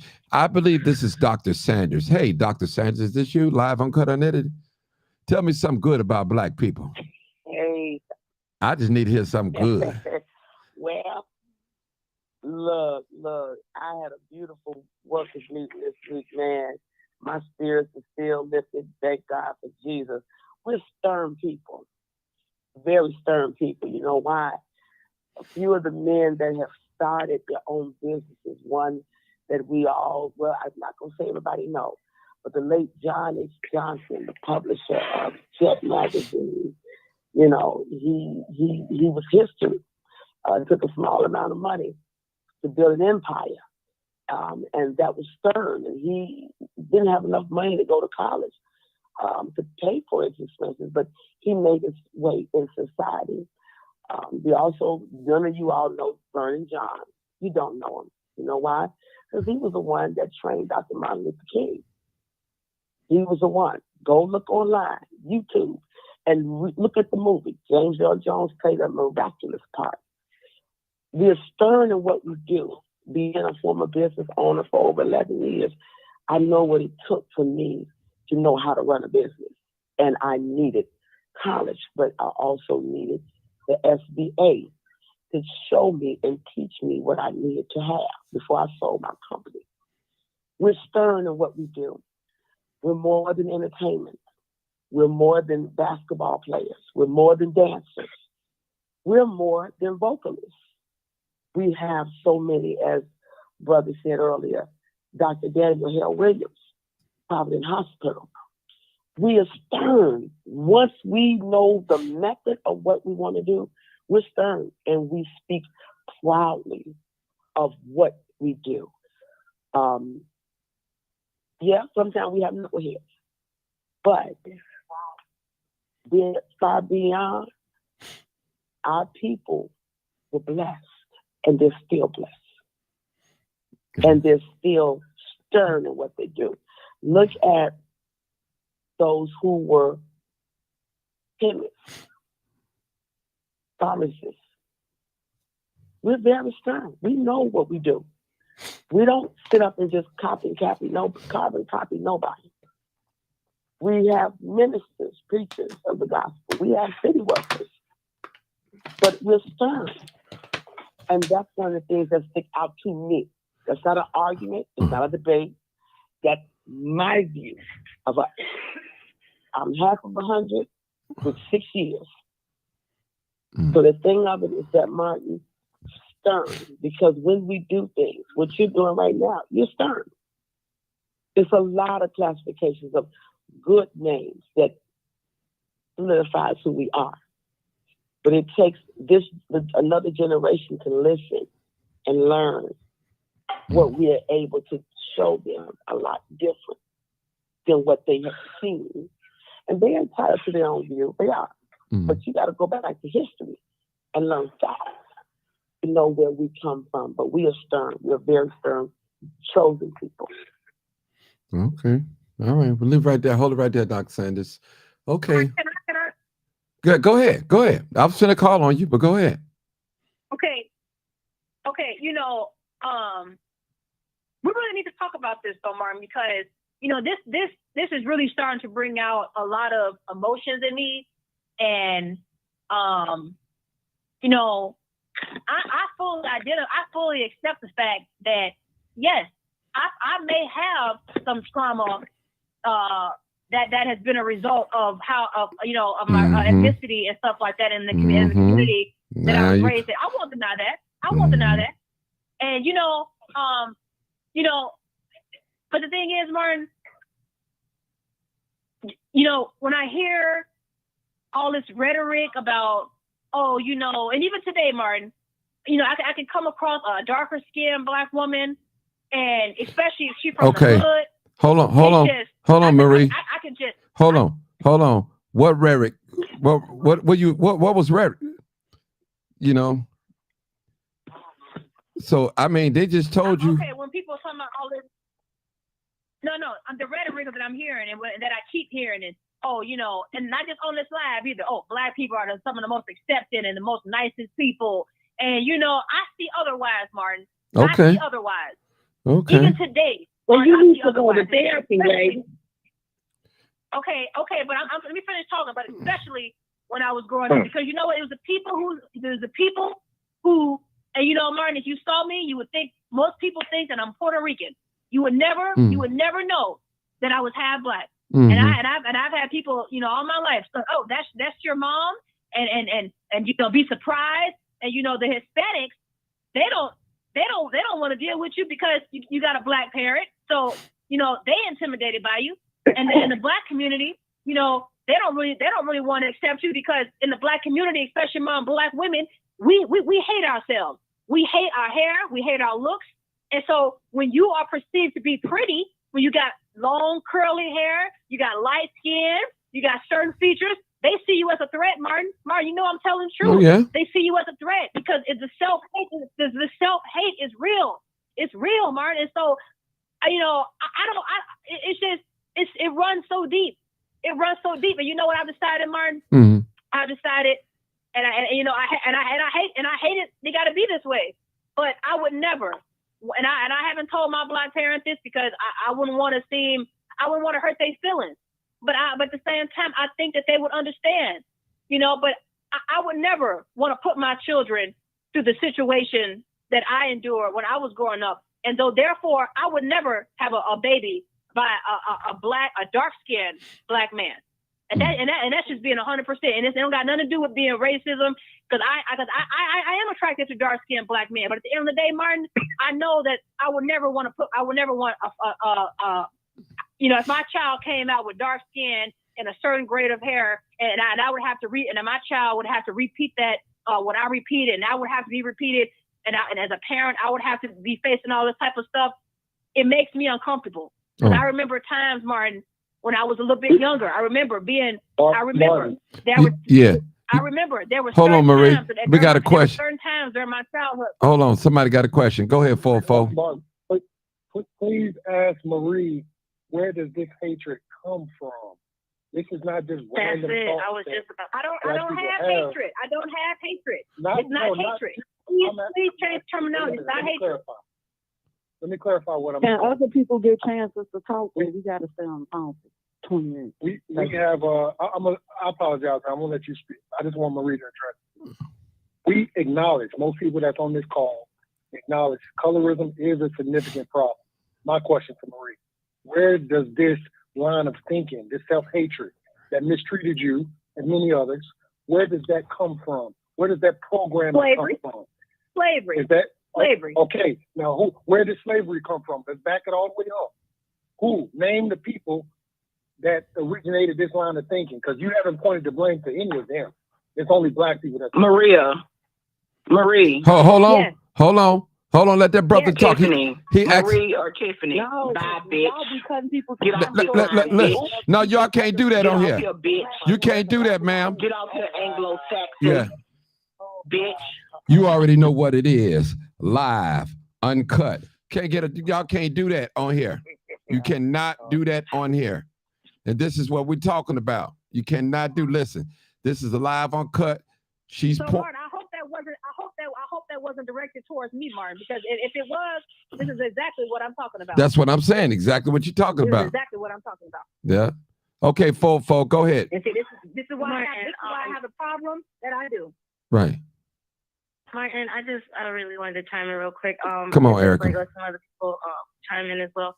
But Maria, I've been listening to you share your story, and just so you know, full disclosure, I'm a young mother. I have a toddler baby, and he's biracial, and I'm a dark skinned Black woman, and no one thinks that when they see him, they don't think that's my child. So he's very light skinned, and the thing is that, and I think I'm not sure who that was that just spoke. What they're getting at is you seem to point out every race except the race that is actually the creators of this insidious beliefs we have about ourselves. And the question is, why don't you have more of a analysis of how so much of this comes from white supremacy and white people? And why has that Who not said I been didn't something? understand that? I do understand that. No. I But did, because why I said is it comes from why is slavery. your- It comes from slavery. But why is your anger directed at the people that it was inflicted upon more than the people who did the inflicting? Because you know why? Because I never had that kind of racism from white people. I've only experienced racism from Black people. That's why. I've That's why. experienced through white people. I've experienced through white people. I've experienced it through white people. Well, she asked me a question and I answered it. That's why. Because it's my own people who treated me like I was less than because of my skin color. That's why. When I was in white community, they didn't treat. I had Black teachers treat me the same way because I was the only kid of my skin color in the whole school. And white teachers didn't treat me And like we that. had That's white why. teachers that treat us that way as well. I had white people. I was raised up in the system, okay, with DCFS. I had white girls call me names like nigger. We all been through something, hon, and I had therapy as well to help me deal with it and to still help me cope. Okay, you can't go around taking stuff out on people that did not have anything to do with causing you this hurt. Okay, and I'm not saying this to be mean. This is Monique, by the way. I'm I'm just saying. or anybody else. And then it seemed like you, when you describe Black women, you say things like you are colorist and different things. You have to watch what you say as well. And I'm only telling you this because I've been there. I've been a you. I felt that way. I've been angry and mad with a particular race or a particular set of people. You know, you have to go to therapy and get some help. That's the only thing that's going to help you deal with it. You get what I'm saying? I've been there. I can go to therapy all I want, but therapy is not going to change the fact that colorism in our community is real. Colorism in our community is real. You know that. Right. Just like it won't change the fact that my skin is Black. You know racism is real. It's not one right, but you have to deal with stuff within you. You control and can fix what's within you. Don't be another person that's that way as well. You have to learn to deal with it. I'm telling you, I've been there. Marie. For the commenters that saying that we need Please. I've been on the line for 12 minutes. I'm sorry. Hold on, ma'am. Ma'am, you got some people been on here for 30 minutes. You got people been on here for 30 minutes. So just hold on. I mean, it's getting heated. You said there was 2 more people on the line, and I called 12 minutes Right, ago. right. So I was just going off what you Oh, said. okay. Now I can't even see your number because there's so many. Okay, Okay, come on, caller. Let me say this. This is me, Martin, Dr. Sanders. Okay, go ahead, Doc. Marie, I feel you. I feel you over here. But my dad is Mexican. Okay. My mom's African American. But one thing I was taught was from my people coming from the slavery time. And they imparted a lot of wisdom into me. Where I grew up in a Catholic school, although I was never Catholic. I was Pentecostal. But I watched a lot. But one thing I did not allow that part to do was to control my thoughts. You're entitled to express how you feel. That's your choice. That's how you feel. But me coming from 2 parts, I'm still Black to my mother. My father just happens to be Mexican. So I got teased about having a small nose, thin nose, things like that. But I did not allow that because of the teaching that I was taught. I was taught about ignorance and hate. And I think what Monique is saying, the way that you are projecting how you're feeling and what you're saying, it's like throwing daggers as if we did it and we didn't do it. And I understand colorization needs to be talked about, but what you learned growing up, depending on where you come from, it can hurt you. But it's up to you to not allow it to overtake you to the point where you gotta forgive. You got to. Oh my God, you gotta forgive. Because a lot of things that were thrown at us growing up, whether we come from 2-part family or 3-part family, who knows? But how it's projecting is that it has really gotten to you. Because you're in the same age group as my older children. So that's why I'm kind of bringing it to you in that way. I think I'm coming out with a flu virus, but it's hurting you. I can feel it. I want to cry for you because I can feel it all inside of me.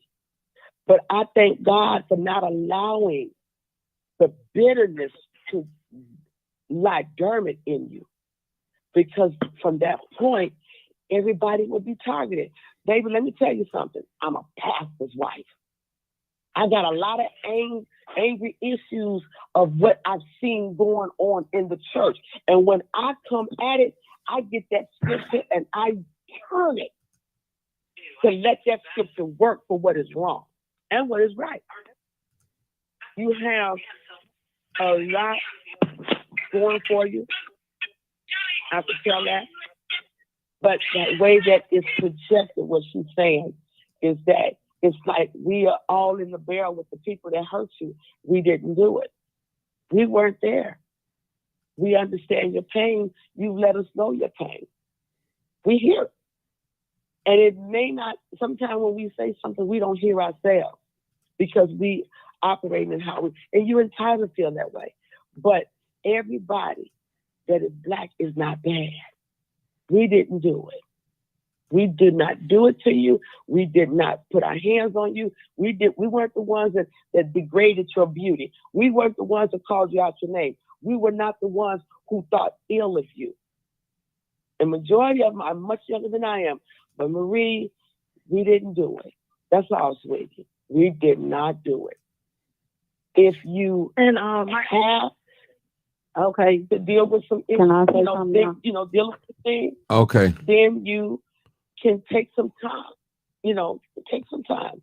I want to rest because I had a real good week this week. Okay. Thank you. I love all of you all. Okay, Thank go you, ahead. Dr. Sanders. Go Thank you, ahead. Dr. Sanders. Go ahead, young lady. Who wanted to just say something? Okay. How you doing, Mr. Johnson? I just wanted to say something good. What's your about Black name? people, like to get back on What's your name, young lady? topic. You talking. What's your name? Alicia. Okay. All right. Go ahead. Alicia. Okay. Okay. And I wanted to say that Black people represent resilience, strength, and perseverance. Okay. And survival has caused division within our culture. Once we learn to trust each other again, we will stand stronger together. And I hope that one sentence just doesn't go over people's heads. Again, survival has caused division within our culture. We had to survive. We had to adapt. We had to do things we didn't agree with. Lighter skin was more accepted than dark skin. Of course, some lighter skin people went through things. I'm of a lighter skin. But I also know that hate is taught. So I don't hold grudges. So whatever the woman was speaking on, going through, I hope you get past it and redirect that energy and that passion into something positive. Because what you're speaking on and what you're representing right now is disgrace to the blood that's pumping through your veins right now. Since you said you're biracial. And I just want to say that. And I'm going to get off the call and I'm going to let y'all keep talking. Thank you, Alicia. Okay. I wanted to just chime in real quick, if I can, before I go. Go ahead, Erica. This is Erica. Okay, go ahead. Yeah, so Maria, and also Dr. Sanders, what Dr. Sanders said was really awesome. So thank you for that, Dr. Sanders, if you're still listening. But Maria, I just wanted to point out something too to you. You mentioned that most people can't tell you're Black, right? But you said that you didn't have problems with white people.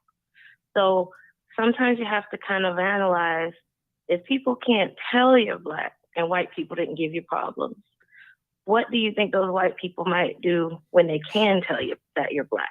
You know, and that maybe that's not a true indication that they somehow, you know, treat Black people any better. And then secondly, there's a lot in our community that happens that is based in white supremacy. But if we don't do our own digging, like you were talking about being from college and indoctrination, it's not. It's about questioning some things, right? I've always been like, people say, oh, you're so smart, Erica, stuff like that, right? And I'm a dark-skinned girl. But I also got a chance to go to a really well-resourced school for a part of my life with the white kids, but I had to move back to the hood. But by the time I moved back to the hood, I was on like 4 reading levels ahead of everyone. I won the spelling bee. I won the science fair. I was just you know, smashing it academically, and they picked on me. They beat me up, the Black girl, because they said I thought I was so smart. And had I not took some time to dig into that experience a little deeper, I might have resentment towards Black people as like discriminating against Black people who have an education and turning my nose up or whatever. But because I did a little deeper digging, I realized that they were in an underfunded school while I had an opportunity to go to a funded school. And guess what I do now? I fight for equal funding of schools, because had they had access to the same thing that I had access for when my zip code changed temporarily, then they wouldn't have a reason to be resentful towards. So when you get a deeper understanding of where things come from, you stop being mad at the way people react to inequality. So that's just some advice to you. Okay. Well, thank you, Maya. Thank you. I got another one. Respond, Martin? Yeah, go ahead. Go ahead. Respond? Go ahead. I got one more caller. Go ahead. Okay. Well, you know, I'm listening to what everybody's saying, and like I'm gonna keep saying, okay, I do not hate myself. Okay, I am proud of the way I look. I'm proud, you know, that I am considered, you know, pretty. You know, I don't hate my features or anything like that. I have features that look like that are similar to the Black parent that I have, like my nose. I'm not ashamed of those things, and I do not walk around looking at every Black person like, oh, do they hate me because of how I look? I'm not along those kind of lines, y'all. It's more about when I feel more comfortable around Black people than I do Hispanic people, even though that's the other side of me, because I was raised with Black people. But the thing is, these are issues that I'm saying I cannot ignore. I do not live with these things every waking hour of my life, but at the same time, I do not deny these things too. That's what I'm getting at here. I am not. Yeah, I might could benefit from some therapy, but at the same time, I don't walk around being just hating Black people or looking at Black women like, you know, whatever. You know, that's not what this is about. Okay, some people have trauma on that kind of level where they just hate everybody. No, that's not what this is. Okay, I don't have that kind of hate in my heart and in my spirit, because that's just exhausting to have. But you know, like I said, these are things that cannot be ignored. These are things that cannot be ignored. And you know, I will say, I think it's a little better today, but I still see it, Mark. I still see it. I know. Well, we just experienced it with you on the phone, so we know on the line right here. So no, I just wanted to. Hello. My thing is, I just want to tell you the reason why I brought the question up, because I felt a certain type of way, and you couldn't tell me one good thing about Black people. So. And in my mind, I was like, well, if she don't, well, you don't view us. I mean, from your answer, you could not actually tell me nothing good. So I'm like, man, well, how did she see us though? You know, you say you see us one way, but you couldn't give us nothing. You know, you couldn't tell us nothing that was good about Black people, period. And, you know, and one of your parents are Black. Black people, Martin, the way I see Black people today, it has very little to do with how I was treated by a lot of Black people. It has more to do with the culture, the Black culture, Martin. It really has very little to do with the racism part. 'Cause like I said, I love who I am. I love going out in public with my Black parent. And yeah, we still get some looks and stares. I've even had people ask me if we are a couple. You know, so it's still that kind of thing. But at the same time, I wouldn't say I have an identity crisis. You know, I'm satisfied with who I am. I don't hate myself. I don't hate the other side of me. I don't hate the Black side of me. I don't. But the problems that I have with the Black community, Martin, they're more cultural. It's culture. It's the culture. It's this hedonistic, degenerative culture that we promote violence. We love death. We are infatuated with death and violence and degeneracy. That's the problem that I have, Martin. Well, that's the problem. Can I say something? What problem you have with white people? Yeah. Tell me what problem you have with white people. Okay, white people are not innocent either. You know, there's a lot of racism and you know, and a lot of No. Hold it. Undercover. Hold it. I said, you tell me what problem you have with them. Personally? Yeah. I'm gonna be honest with you. I don't personally on my level now, from my day-to-day experience, I don't have any problems with white people. I thought so. I don't. Okay. Hold it right there. I got another caller. 7708. 7708. Go ahead, caller. How we doing, Martin? How we doing? What's going on, big brother? Little brother. How you doing? hear me? Yeah, I hear you loud and clear. Go ahead. All right. Okay, I wanted to talk about why I love being Black. I love when you had that sound bite. I love that. You know, it's interesting. My mom talked about hearing James Brown's song when he talked about I'm Black and I'm proud, and it being one of the first times that a Black person came out in public and really professed that love being Black. And this was a Southern dude who was dark skinned, and she talked about just how much pride that gave them just to be in the skin that they're in. And because of that, she raised me a certain way with my father. They raised me a certain way. I love how Black people improvise. We can take anything and make something out of nothing.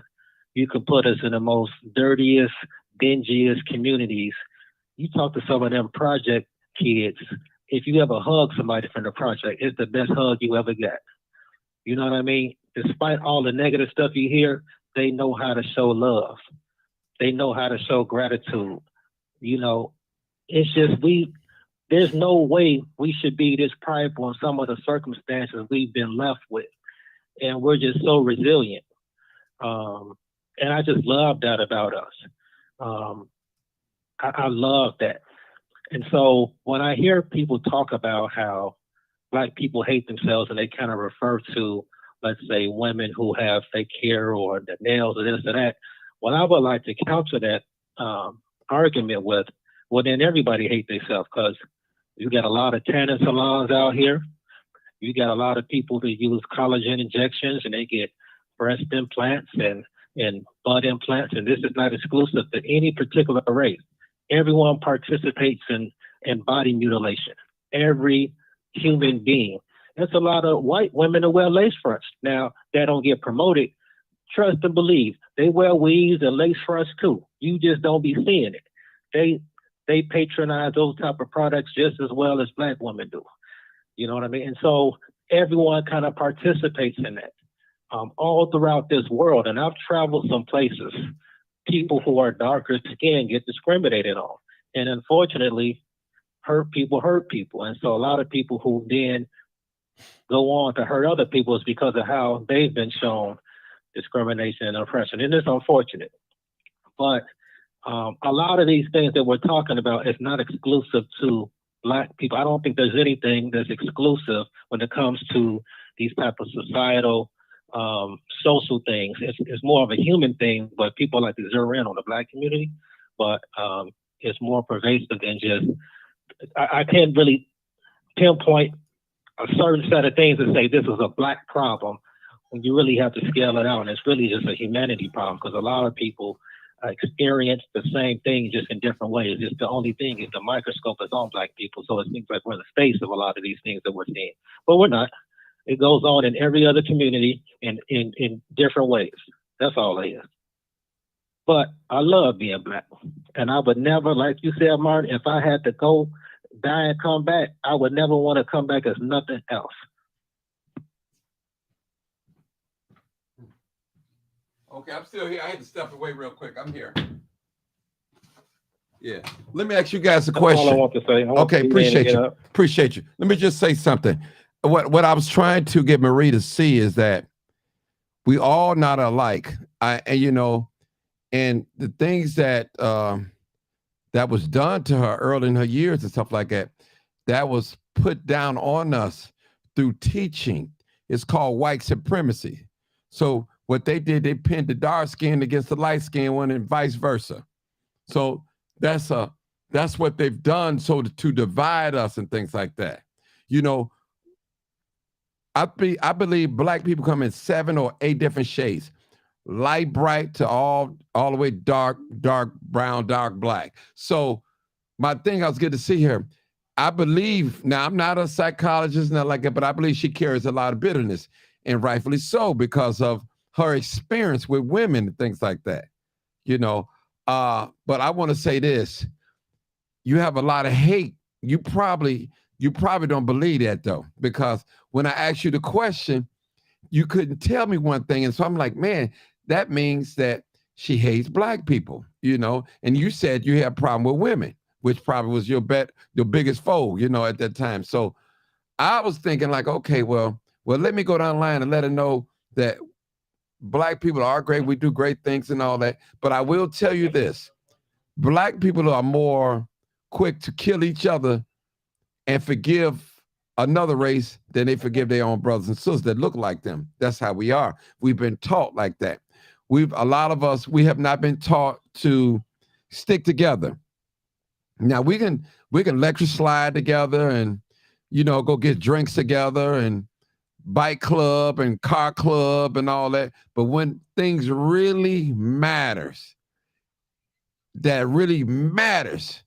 we have a hard time sticking together, and I understand your hurt. And normally just about every mixed girl that I've talked to have the same way. If they've been discriminated against by their own kind and they hurt, it's like a bitterness though, and you so hurt that you won't even talk to a person that a dark-skinned Black guy that you're attracted to. You're afraid to even have a baby by him because you don't want your baby to be discriminated against or go through that. So that's a lot of hurt. So you carrying a lot of hurt in your heart. I'm telling you, you carrying a lot of hurt. You going against what you like. You like dark-skinned men. Man, you might find a great husband one day that can treat you, love your baby. I mean, man, but you probably missing your blessing, because, well, if I get a dark-skinned man, my baby might be too light. I want him too dark, and it's a lot going on. Listen, it's self-hate, and that's what's going on. Yes, Black people have a lot of self-hate in them, and I'm going to admit you're 100% right. It's not just because of the eyelashes and the long hair, the fingernails and all that, but it's self-hate. We've been taught to hate ourselves. Everything that's white, we believe is good. That's what we've been taught. We see the angels are white, Jesus is white, God is white, white people doing good things and great things. That's how society, all the great war heroes, they make them white, and they just eradicate our history like we've nothing. And trust me, a lot of these things that you're watching and listen to, they have been invented by Black people, uneducated, unlearned Black people. So we are great in this country. I tell you what, if you take away all the inventions that we brought to this country, probably, man, listen, America will be messed up. All our inventions, I'm talking about the ones that we know about and the ones that we don't know about that was stolen, taken from us. And this probably, America wouldn't be as great as it is now. America's only great to predominantly white people, maybe a few Blacks, but that slogan, make America great again, that's a racial slogan, racial undertone. We know what it is. We know what it is. It's code words. Words are tools. When we have a great, going back to the election now, Paul Vallis, public safety. We have to be tough on crime. Automatic. I said earlier, I don't know if you was listening, that when you hear the word crime, if you think a black person, that means you have been brainwashed. When you hear Jesus, hear the word Jesus, and you think of a man with long hair and blue eyes, you have been brainwashed. You have been programmed. You have been programmed to think this way. And if you believe that only good things can come from white people and they only want to do good things, you have been programmed. And that's why I talk about a lot of race issues. A lot of people don't like to talk about race because it's uncomfortable. And white people know in this country, if we have a real dialogue about race, they know they have to treat us equally, and they don't want to do that. They're not giving up their privilege. They don't want to give up that. And they know if you have a serious conversation, heart to heart with a white person, whether male or female, we say older adult, ask them, do you believe that black people are being treated fair in this country? And if they really honest, they'll tell you, no, they're not being treated fair at all. They'll tell you. Why is that? Why is it that we was hung from trees and castrated? Why is it that we was burned on crosses? Why is it that they threw cocktails in our house? You had to ask yourself that question. Why is that? Why is it a Civil Rights Act? It's got to be for a reason. Why is it a Fair Housing Act? You know, why is these laws are made? Because of hate. Hate. That's it. It's not coming from the black community. It's put onto the black community. It's making us turn our own guns on our own selves. Right now, as I speak, there's someone loading up a gun right now, and they got that gun for a black person. I'm talking about another black. I ain't even talking about a white person right now. They got that gun for another black person. They waiting on somebody to say something to them on social media. They waiting on somebody to cut them off. They waiting on somebody to mean mug them so they can justify in their mind to pooh, pooh, pooh. That's what they're waiting on. We have some sick people out here that's truly sick, and they hateful, they evil, they jealousy, there's envy. They have it in their heart. They out here every day. They unhappy with themselves. They don't love it themselves. And listen. I know how to identify racism. To the average black person, this is what racism to them. If you call them a Negro or nigger, that's racism. But racism is different levels. But that's what they see. It's deeper than that. It's deeper than that. I know it's deeper than that. But we are so uneducated on racism. And see, as long as we don't have the information and the knowledge to solve our own problems, we will always be like this and always have to have conversations like this. There's no reason why that woman got on this line, got and cuss you out, call you all types of names. That was uncalled for. Even if they didn't agree with you felt. I'm gonna tell you this. Go ahead. To me, that sounded like a man, sound like a trans man. I'm gonna be honest with you. Oh, okay. I ain't really giving that too much thought. Okay. Sound like a trans man. But I would tell you this. Yes, I agree. And even though I said personally, Martin, I'm not speaking in actuality. After when you asked me that question and you said, do you have any issues with white people or something like that? I'm speaking personally. I personally, in my life, my everyday life, I don't have any issues with white people. But yes, I will agree. But at the same time, I don't dismiss the fact that, yes, there are a lot of white racist people out here. But, I also don't get in line with this argument where, people look at a white person, they automatically think that they're racist, or they think that their boss is racist, because just like you can say not every black person is a thug and sell drugs, not every Hispanic person is an illegal, not every white person is a racist. Okay? So but I want to say something to that. We got to keep things fair. Right. I want to say this, and I'm going to say this, I'm going to step out in boldness. It's almost nearly impossible for a white person not to be racist in this society. I'm going to say this again. It's almost nearly impossible for a white person not to be racist in a society. Everything is pointed toward them. We call it privilege. A white person know that they could do a crime, and they know it. Listen, some people are very aware of this. We could do the same crime as a black person, and that white person gonna get less time. They know this. Listen, it's a system. Racism is a system. It's systematic. It's set up. It's black and white. It's set up so white people can win. It's a system. It's an unfair system, and it's a part of capitalism. Trust me. It's part of it. You're right. Who is that? Erica? Erica? Yeah. Go Yes, ahead. Erica. I just wanted to comment on what was just said about you can't say all white people are racist. We got to remember this. It doesn't really matter.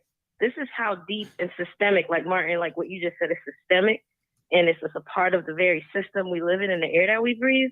Every white person benefits from racism. Thank you. It don't even matter Right. if they actively doing anything racist at the moment. Every time they walk outside, the way they get treated in the world compared to us, the things they get away with in the world compared to us, everything. So it doesn't matter what they even do individualistically, they benefit from a racist system. So they have a responsibility to challenge the system that they benefit from. And the thing about it is white supremacy, beyond racism, white supremacy is something that affects all of us. Yes. We are all indoctrinated by white supremacy. White people are, black people are. That's True. why we have a problem with the way we look. That's why when you have features that are closer to white, you're called pretty. And when you have dark Say African features, you're called ugly. Ugly, say it. That's all connected to white supremacy, which we are all indoctrinated in. And so we have to unlearn this thing. That's Thank why. you. So it's not about going to college to be indoctrinated, and you don't even need to go to college to be educated. Having these type of conversations like Martin platform allows us to have, having conversations of political education. Fred Hampton, he was Fred Hampton and chairman of the Black Panthers. He focused so much on political education because it's important for us to educate ourselves about these things as a people, whether you go into a college building or not. So it's important that we understand this so we can unlearn these things because we're all indoctrinated with white supremacy. And that's what I Okay, said. from birth. Can I respond? Okay. Before, Okay. let this young lady say something, and I'll let you go, Marie. Come on, sister. Come on. Okay. Okay, I'm gonna just say this. I have experienced the most racist gentrification from my own people. You understand me? Let me tell y'all something. Those black folks sitting on the bench are the reasons the neighborhoods look the way they look. The abandoned estates, people being thrown out unlawfully, is because of those black folks that sit on the bench who know the truth about who we are. They are the most racist, money hungry, greedy, trespassing, non-descendables, Moors who know we are not black. And let me tell you something. I was just dealing in an estate case, and it was not one European in the mix. And let me explain something to y'all. When those folks came out to the estate to remove my personal property, there was not one European. So let me tell you something. Black folks in political positions is the why we are suffering. And I stand on that. Okay. Well, let me just say something. Hold on. Hold on. Yeah, hold it. Let me just say something. Those are Masons. Hold on. And Hold on. Let me say something, and I sister. stand on that. Let me say something. First And of that was all, a Mason hold that on, came sister. out to my house, and he knew it. Hold on, hold on. You gonna Detroit. protect them, Martin. Detroit. And with all due respect. Detroit. Hold on. Yes, sir. Let me say this. Black people can't be racist. They don't have no power. The power that they make a judgment on you is through white laws. Okay? Listen, you know, you're a smart woman. They making a choice. Okay, but hold on. Listen what I'm just saying. If you work on a job, every place you go, you're gonna have rules you have to follow. Now, if I go to McDonald's Well, And, wait, hold they on. got, No, let me tell you something to you. No, There's a you're not gonna constant overtalk me component now. of the book. You're not gonna overtalk. No, Martin. You're not gonna overtalk me now. Listen, Okay. but you're not gonna disrespect it. You're not No, gonna hold on, disrespect sister. the person. You Hold on, just Martin. disrespected me by saying all black people racist. That black people can't be racist. I said, listen, let me explain something to you. I said them judges, you protecting them judges because you know they Masons and more. Hold on, sister. Hold on. No. That ain't what you listen. Listen. You tell me a black person can be racist. Is that what you're telling me? Doggone right. Let me explain something. No. I thought you were smart in that. Come on now. Come on now. Come on. I ain't protecting nothing. Listen. I'm not protecting nothing, sister. I'm not protecting. Listen, there's not a black person in this. Hold on. Let me explain to you. There's not a black person in this country can be racist. Now, can they be prejudiced? Yes, but they can't. Listen, you got to know. Listen, you got to know the definition of racism. See, I'm surprised because you're a researcher and you saying stuff like this. I'm surprised. I'm talking about black people. Let me tell you something. Don't protect them Masons and them. Sister, I'm talking about black people, period, all across the board. Now listen, because you Europeans selling us stuff. Hold on.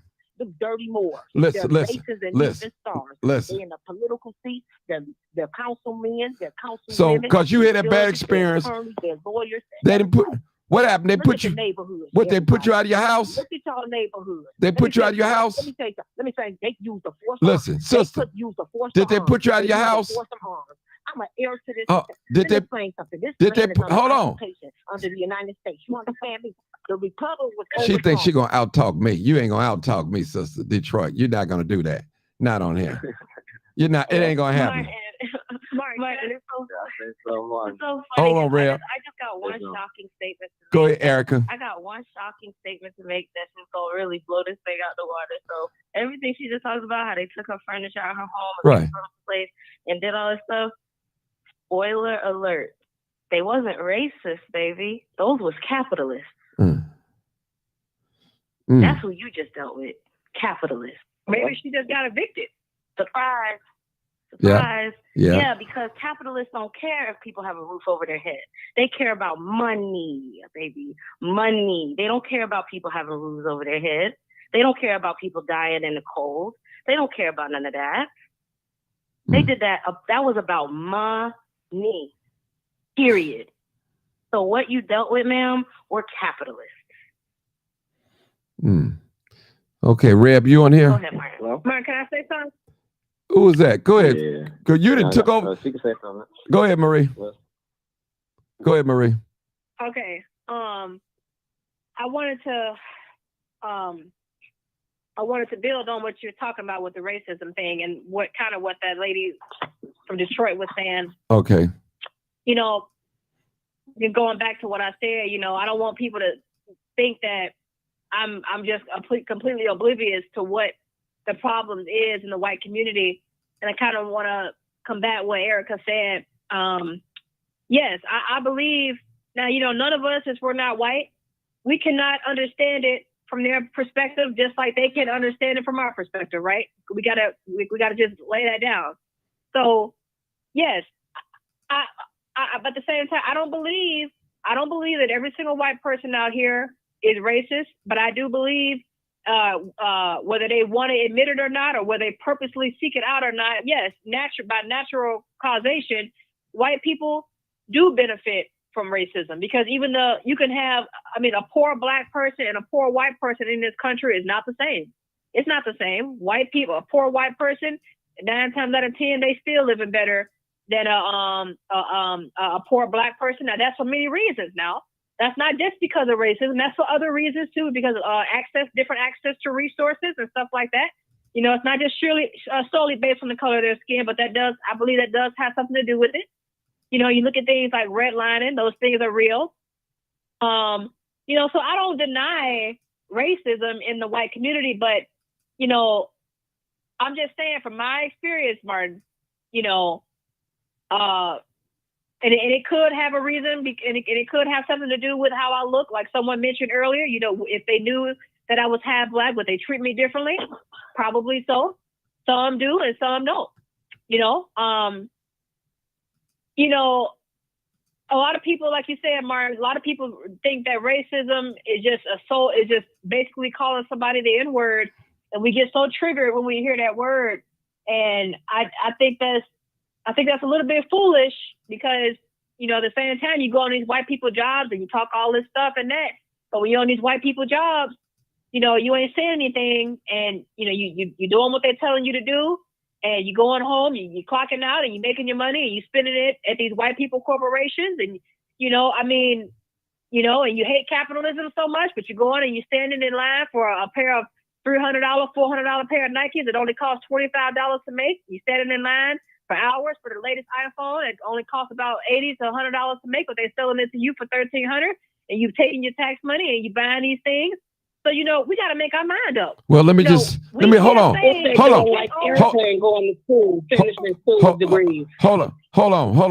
Let me just say something. Let me just say something to that. Listen, that's the way. Listen, money is right up there with oxygen. You can't live without it. That's how it's set up. First of all, white supremacy again. They control the banks. Their faces on the money. They control money. They control the laws. They control the military. They control the food supply, the water supply, the electricity. They control every natural resource it is to control, and the health care. They control all of that. They can make a pill for $1 and sell it for 10,000. Who's going to say something? So listen, we live in this. It's called white. It's a white society. They run and control everything. Listen to this. If your education, if you self-educate yourself, it's not recognized in their system. Now, if you get married, and if you don't come through them, it's not recognized in their system. Now, if you get married in their system, it's recognized. Now, in order to get divorced, you have to come through them to be recognized. If you establish a business here, anywhere in the United States, you have to come through them to get licensed. They got it set up like that. If you want to buy a piece of property here in America, you have to come through the white society. If you want to make money here in this country, you have to come through the white society. They got it locked and sealed. So you have to do it that way. You have to, even if you don't like it. That's how it works. If you don't understand white supremacy and racism, how it works, everything you know will only confuse you. There's different levels of it. I say it all the time. Listen, why do white people have laws strictly for black people to put them in their place? The Jim Crow law. Why is it that everybody can get reparations but black people? Is that a form of racism and discrimination? Redlining? It's obvious. We have to live in this society. We don't make the rules. White people tell black people. Martin. Yeah. Martin, real quick, not to cut you off, but I wanted to say real quick, because you are so right on point right now, and this show is giving so much political education right now. It's just bananas. And this is like, people think you need to get a degree. I always say, yeah, I got my degree at Roosevelt University, but I feel like I got my PhD in the streets, because you learn so much from conversations like this. So everybody should be paying close attention to the things that Martin is saying right now. But also, I want to push back real quick on this concept that, white people can't understand what it's like to be us, and we can't understand white people, so I reject that. That's false. If there's nobody more qualified to understand white people, it's black people. We literally had to know white people better than they know themselves to survive.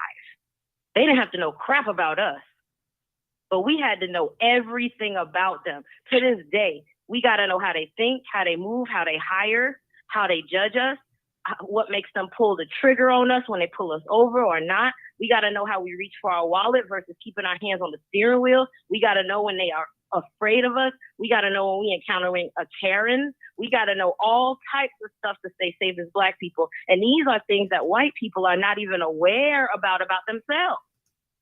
They walk around oblivious to the fact that they act this way. So this idea that we somehow can't understand them just like they can't understand us is false. We know white people better than they know their dang selves because we have to. And okay, I'm gonna let you say something, Marie. Let me just say this one thing too. When I tell Black people, quit chasing the dollar and try to get some power. So when you have power, you could bring legislation in. You know what I'm saying? But if you're chasing the dollar, just say like, you got a lot of money. We'll just say $1 million. White people have the control to tell you what that $1 million is worth. You can have $1 in your pocket. Now, today's dollar might be only worth 70 cents today. Now, tomorrow, it might be worth 10 cents. Who's doing the controlling? Who faces on the dollar? You don't see no Black face on no dollar. It's white people face on the dollar. They are control freaks. Yes, I said it. They love to control, especially Black people. We have to come through them for everything.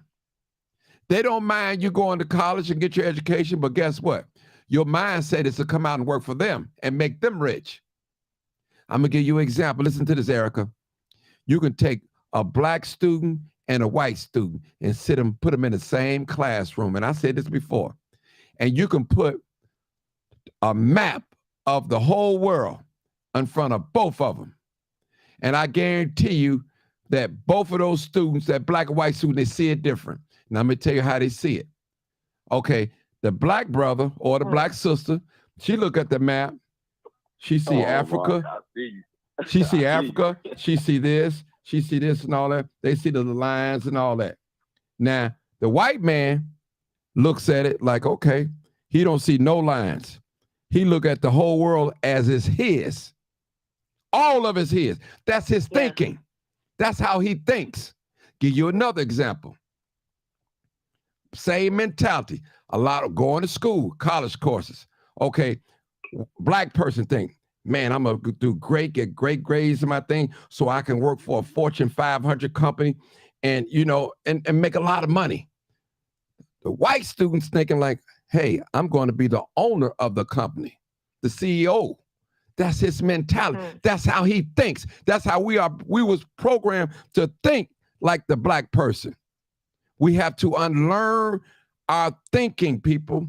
And listen, when y'all hear people like me, you're like, where did he come from? Where did he raise at? How did he know that? I just think, people, it's called critical thinking. That's all. And having discussions like this in this panel, we have to learn, people. I learned so much from Erica last night. Now, me and Erica don't agree on everything. And she said it openly, publicly. And she right. I'm up here, but she don't see, she can mingle with migrants and LGBTQ, but I'm thinking like when migrants coming over here, they come to take our jobs. That's the way I'm thinking. And that may not be the case. But one thing I do know, that the Democrats and Republicans want them over here. So why would they come over here? And they know what they're offering because they've told them to come over here. They told them to come over here. Again, going back, Marie, that one bird and them two wings on the same wing. It's a game being played on Black people.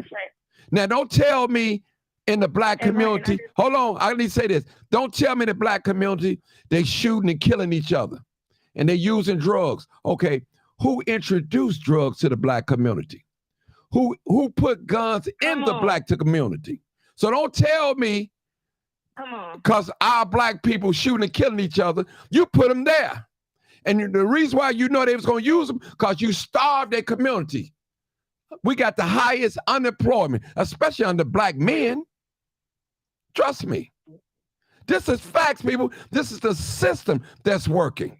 I'm going to give y'all an example. This is what they use on Kim Fox. They say Kim Fox letting the criminals out of jail. That's what they say. Now, listen. I always say this. If they catch me with a gun illegally and I go before the judge, pre-trial, the judge say, well, you know what? You can have an I bond of $500. I bond out on a restriction of you got to do home confinement. You can't come out after 10 o'clock at nighttime. Okay, I go out the next day and I shoot and kill somebody. The first thing they're going to say, Kim Foxx let the criminals out of jail. But I have a right in the justice system here in America. Now, according to them, you are innocent until proven guilty in this country. Right. Now, that's what they wrote on paper now. Now, if they want to be like Martin Luther King, all we asking y'all white people just to be true what you said wrote on paper. Now, the Indians, give y'all another example. The Indians have over 4,000 treaties with the white man. The white man broke every last one of those treaties. Every last one of them. I'm going to tell you, y'all, I heard a white man say it the other day. I was listening, and it blew my mind away. He said it was known for white men. He was white. They will go to the Indians on Sunday and pray with them and have church service and everything. And Monday, they cut their necks off, their necks and heads off. See, white people, they work through religion too. They docile you. And a lot of black people don't believe in hate. All hate ain't bad. God tells us to hate sin. When we hear that word hate, black people, we draw up. We draw up. You know, listen, black people, if you listen to me, if God give you a land, don't you think he's going to give you everything for you to protect it? Even though in his word said, thou shalt not kill. But King Solomon said that there's a time and season and purpose for everything under the sun. There's a time to kill. There's a time to cry. There's a time to die. There's a time to laugh. There's a time to have fun. Everything is justified in its own season. See, we just can't be hung up on this sweet by and by mentality. See, the white folks taught us, they taught us, you'll get yours in the sweet by and by. That's what they taught us. Now, the Bible says that the meek shall inherit the earth. He said the wealth of the wicked is laid up for the just. That's what the Bible says. You know, now he did say that the poor will always forever be with us, but everybody don't have to be poor. But this system have taught us, black people, it's a sin to be rich. You know, black people hate rich. They don't even want to be rich. It's not. A lot of black people don't. And listen, let me just say this to people. I got to tell y'all the truth. This is real. Abortion clinics was set up predominantly in the black communities, black and brown communities. The start of that thing is Margaret Sanger, a white woman, Marie, a white woman. It wasn't set up for white people. It was set up for black people. Population control. That's what it was. Martin, can I chime in real quick? Because you on fire. If I'm on fire, y'all got to let me go now. Y'all want to stop me if I'm on fire. But go ahead. Go ahead. You on fire? We just simmering you down some. We're simmering you down. Yeah, we just gotta simmer you down a second. Okay. But but one thing, Maria, I want you to know, Maria, to demystify your idea about college. Guess what? You're in a college class right now. Because like when you haven't been and maybe you don't know about it, you think we just there getting indoctrinated. No. This is what college is like. It's robust discussions like this, where we wrestle with ideas, we wrestle with concepts, and we wrestle with the things we've always believed, and we do our research and we push back and we come to conclusions. It's a beautiful thing. It's a beautiful thing, and I love it. But one thing I wanted to say, Martin, on the immigrant thing, like how you say your perception is they come in here to take our jobs. And that's the thing, right? When the whole premise behind white supremacy, right, in capitalism as well, is that the immigrants coming over, like you said, the Democrats and Republicans bringing them, their biggest fear is that the poor of all races and the people who they give crumbs to, which is all of us, we fighting over our piece of the pie, we fighting over our crumbs. They want it like that because their biggest fear is that we'll all come together and we gonna storm the bread factory. See, that's what they don't want. So they're going to continue to pit us against each other for these crumbs that they sprinkle down to us so that we can say, I want my share of crumbs, and look at him, you taking my crumb, and blah, blah, blah. It was the Republican Party was famously known for saying, I think it was Nixon, I believe, they said the easiest way, they was like, is to pick a white man's pocket, is to tell him that a Negro has a nickel more than him. And while he busy looking at the Negro that got a nickel more than him, we could pick his pocket. It's an old trick. Their biggest fear is that we'll all actually wake up and be like, hold on a minute, we fighting over crumbs and y'all got a whole bread factory? We coming in that mug. They don't want that. So they continue to make us fight for crumbs. And then secondly, with the abortion thing and the abortion clinics in Black neighborhoods, what people don't understand, the big fight against abortion rights right now is actually about white people. Yes, right now, because they're declining. That's right. The white birth rate has dropped significantly. To 0 to 1. White people is not having babies like they exactly. But brown and Black people is having babies all over the place. And they are so terrified of becoming the minority. And guess what? And as far as when it comes to them white rural redneck girls and down in the rural areas that's poor, they get more abortions than in the Black neighborhood. They be getting more abortions than anybody. And so they getting abortions plus not having white babies. Their population about to dwindle. So this whole thing about abortion and abortion rights is really a white people fear of their population sinking, and they don't want to allow that to happen to them. Martin. I'm here. Hey. I got Roosevelt. Yeah, go ahead. I'll go ahead and let that person go real quick. Roosevelt. This is Roosevelt. Hey, Roosevelt. Martin Johnson here. Huh? Hey, Roosevelt, go ahead. Even though Red was in front of you, but go ahead. Go ahead, Roosevelt. Oh, you in front of Red. I'm sorry. Go ahead. Yeah, good evening. Good evening to everybody. Yes. I just want to say something to Maria, because the thing is, something I have to kind of know a little bit of how she feels, because Martin, you might not know this about me, but we've known each other for a long time. Yes. But I'm also, even though I'm darker skinned, I'm part Creole. Mm-hmm. And usually it's something when people see me as something. I've never had this problem out of white people. Black people always wanting to know, when they hear me talk, or you talk too proper, or where you from or something, are you Jamaican, are you African, and all of this other kind of stuff. And even in my own family, because I made a YouTube video some years ago talking about my own family, talking about how, because I'm a darker skinned person, talking about how I suffered as a darker skinned person in my family, because I'm darker skinned. And, I just don't think that that's right. I believe that all of us should be, together. And I believe with Black Americans, I think that, Black people, it is like a lot of self-hate and everything. And I can always understand, Martin, when you always talk about that, we some sick people and everything like that. Yeah, we might be sick, but somewhere along the way, we end up, or not we, but, those who did it to her, end up injuring people, I believe, just like, Marie. And that's it. And I just don't believe that is correct.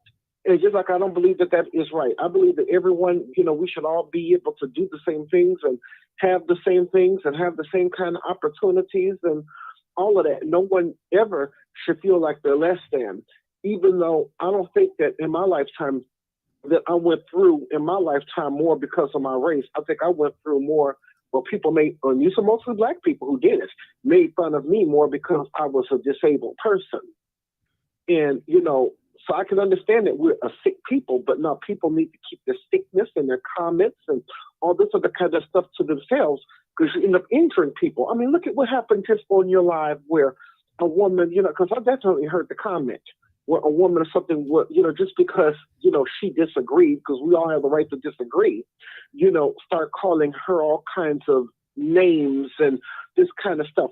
The reason why she's hurt is because she probably came up with this. That is absolutely crazy. That was a trans man. Well, trans man, trans woman, I can tell by the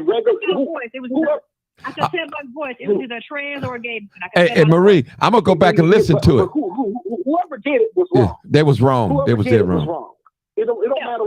It don't matter who. Go back and listen to it. Look like it's a trans man or a gay man. That's what it is. So I she's knew it when I probably dealing with first heard this kind of stuff all her life. Before he even cursed me out, I knew it was that. Yeah. Before he even cursed me out. Well, I talked about my own family on YouTube a few years ago because in my family, there was a light-skinned side of my family, whatever, who always like treated other people like me and others who are darker a little bit different, all because we're darker. Matter of fact, I had somebody in my family one time make a comment. When we had a baby born in the family, saying, "Oh man, thank God that the baby came out light." What the heck? That's how come I swear my own family on YouTube. Oh yeah, I did it. Some people in the family was upset with me or something, but you know me, Martin. I don't care. Mr. Roosevelt, Mr. Roosevelt, let me just tell you something. That's how white supremacy works. It works like that. It works like that. It pins the dark skin against the light skin. It works like that. There's an old saying, a lot of older people on here, if you black, you get back, but if brown, you can stick around.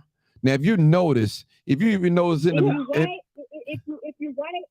if you white, you all right. Yeah. If you brown, all right. Around, if you blue, get back. Right. So I mean, this society promotes light skin. It promotes light skin. That's what it does. Light skin images and white images and things like that. So that's why we see. Martin, can I say something? Go ahead.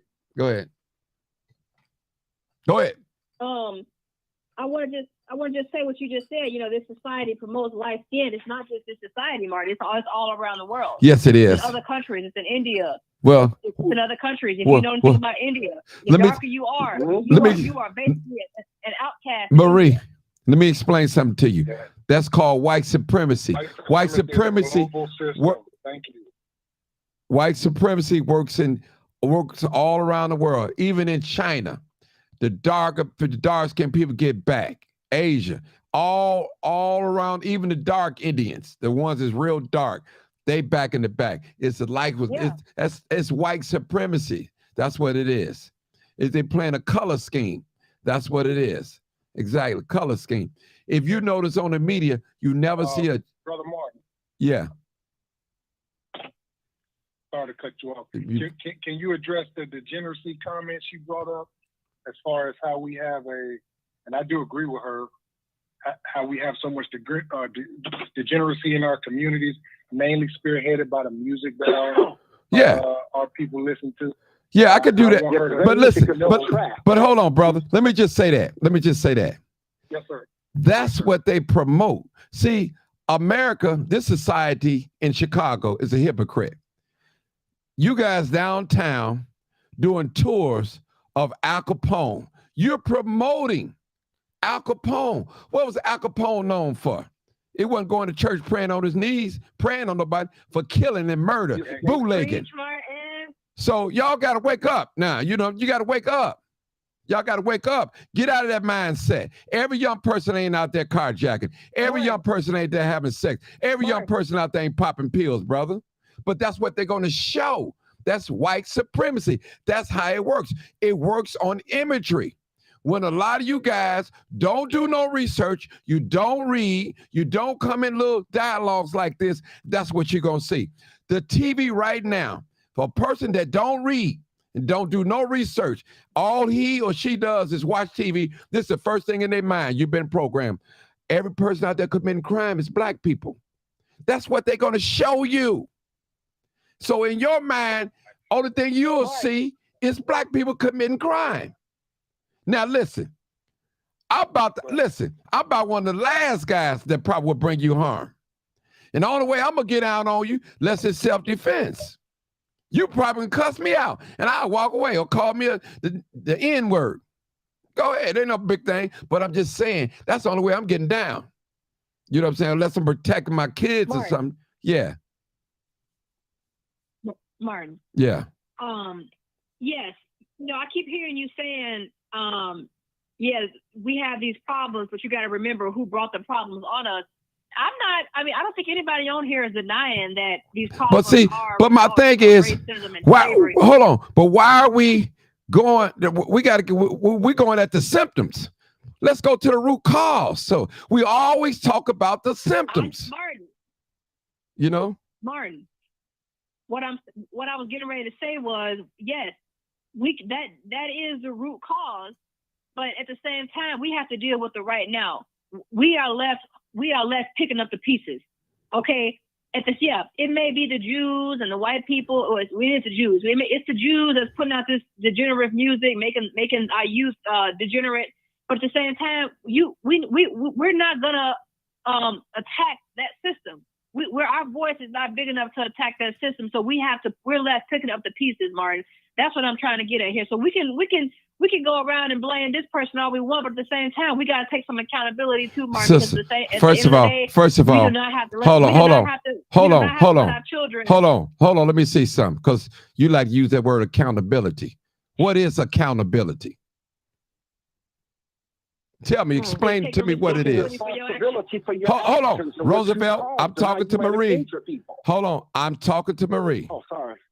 Come on, Marie, tell me, what is accountability? Accountability is being held responsible for your actions. Okay. So you don't think for your actions. Okay, hold on. Your actions. Hold on. Somebody for hold your on. actions. Hold on.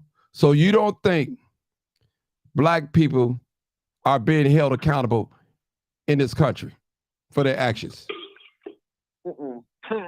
I'm asking you. I'm asking you, sister. No, I don't. Hold on. Stop right there. I got you now. I knew you was going to go there. I got you.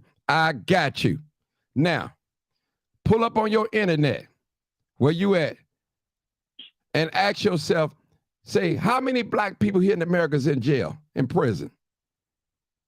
And Come on. Okay. So, do you hear me now? That's what you need to do. So, why is all these Black people are in jail if they're not held accountable for their actions? Tell me that. Answer that question to me. Yeah, in some cases. Let me answer. In some cases. Come on now. Sister. Let me answer. Come on now. Yes. A lot of Black people are in jail, but you also got hold on. Not all of them are in jail, hold on. Why are they in jail? Marie? Yeah, because they're being held accountable. Thank you. Thank you. That's not all, Martin. Thank you. Hold on. But see, no. The way you said it. Hold on. First of all, let me just say something to you, sister. Let me say something to you loud and clear. You have criminals out here that would never be caught. Like George Blakemore said, they're like a rat that always get away with the cheese. But see, we never talk about the criminals that's sitting down in City Hall with a suit and tie. We never talk about the doctors. Martin, you hold on. That ain't no deflecting. That's right. They are criminals. White supremacy is a criminal. Hold on, that's a criminal, baby. You can listen. Hold on now. Listen. So you telling me, when is the white man going to be accountable for putting drugs in the Black community and putting guns in the Black community, poisoning people, sending bad foods in there, sending bad water in there, not properly educating with our public dollar, with our dollars? When are they going to be held accountable? You answer me that. And when are? Hold on. No. You answer that question. Answer it. I don't know who's going to hold them accountable, but it ain't going to be us, because we don't have that power. Well, why I'll never hear you talking about them being held accountable? We don't have the system of checks and balances to be able to do that. That's not the position that we're in. So we got to control what we can control. And we can control what goes on in our own home, and we can control our kids. Go ahead, Erica. And so we have to work with what we got. Erica, go ahead. Yeah, I just want to chime in real quick. This is so robust right now. So one thing, like when we talk about the music and the impact and the drill music and the violence, all that. This is the thing. Remember when I said ain't no fun when the rabbit got the gun? Run, Charlie, run. The same system. See that? The same system of white supremacist capitalism that we up here defending every 5 seconds. The same system of white supremacist capitalism that we were sitting up here defending and talking about because it gives us iPhones and low prices is the same white supremacist capitalist system that is egging on the violence in our music for money. It's because it's profitable. It's because it's profitable. So how can we address a system that we worship?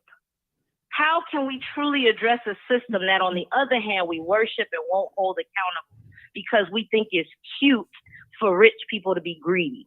We think it's cute for rich people to take the lion's share of the profit no matter who they hurt.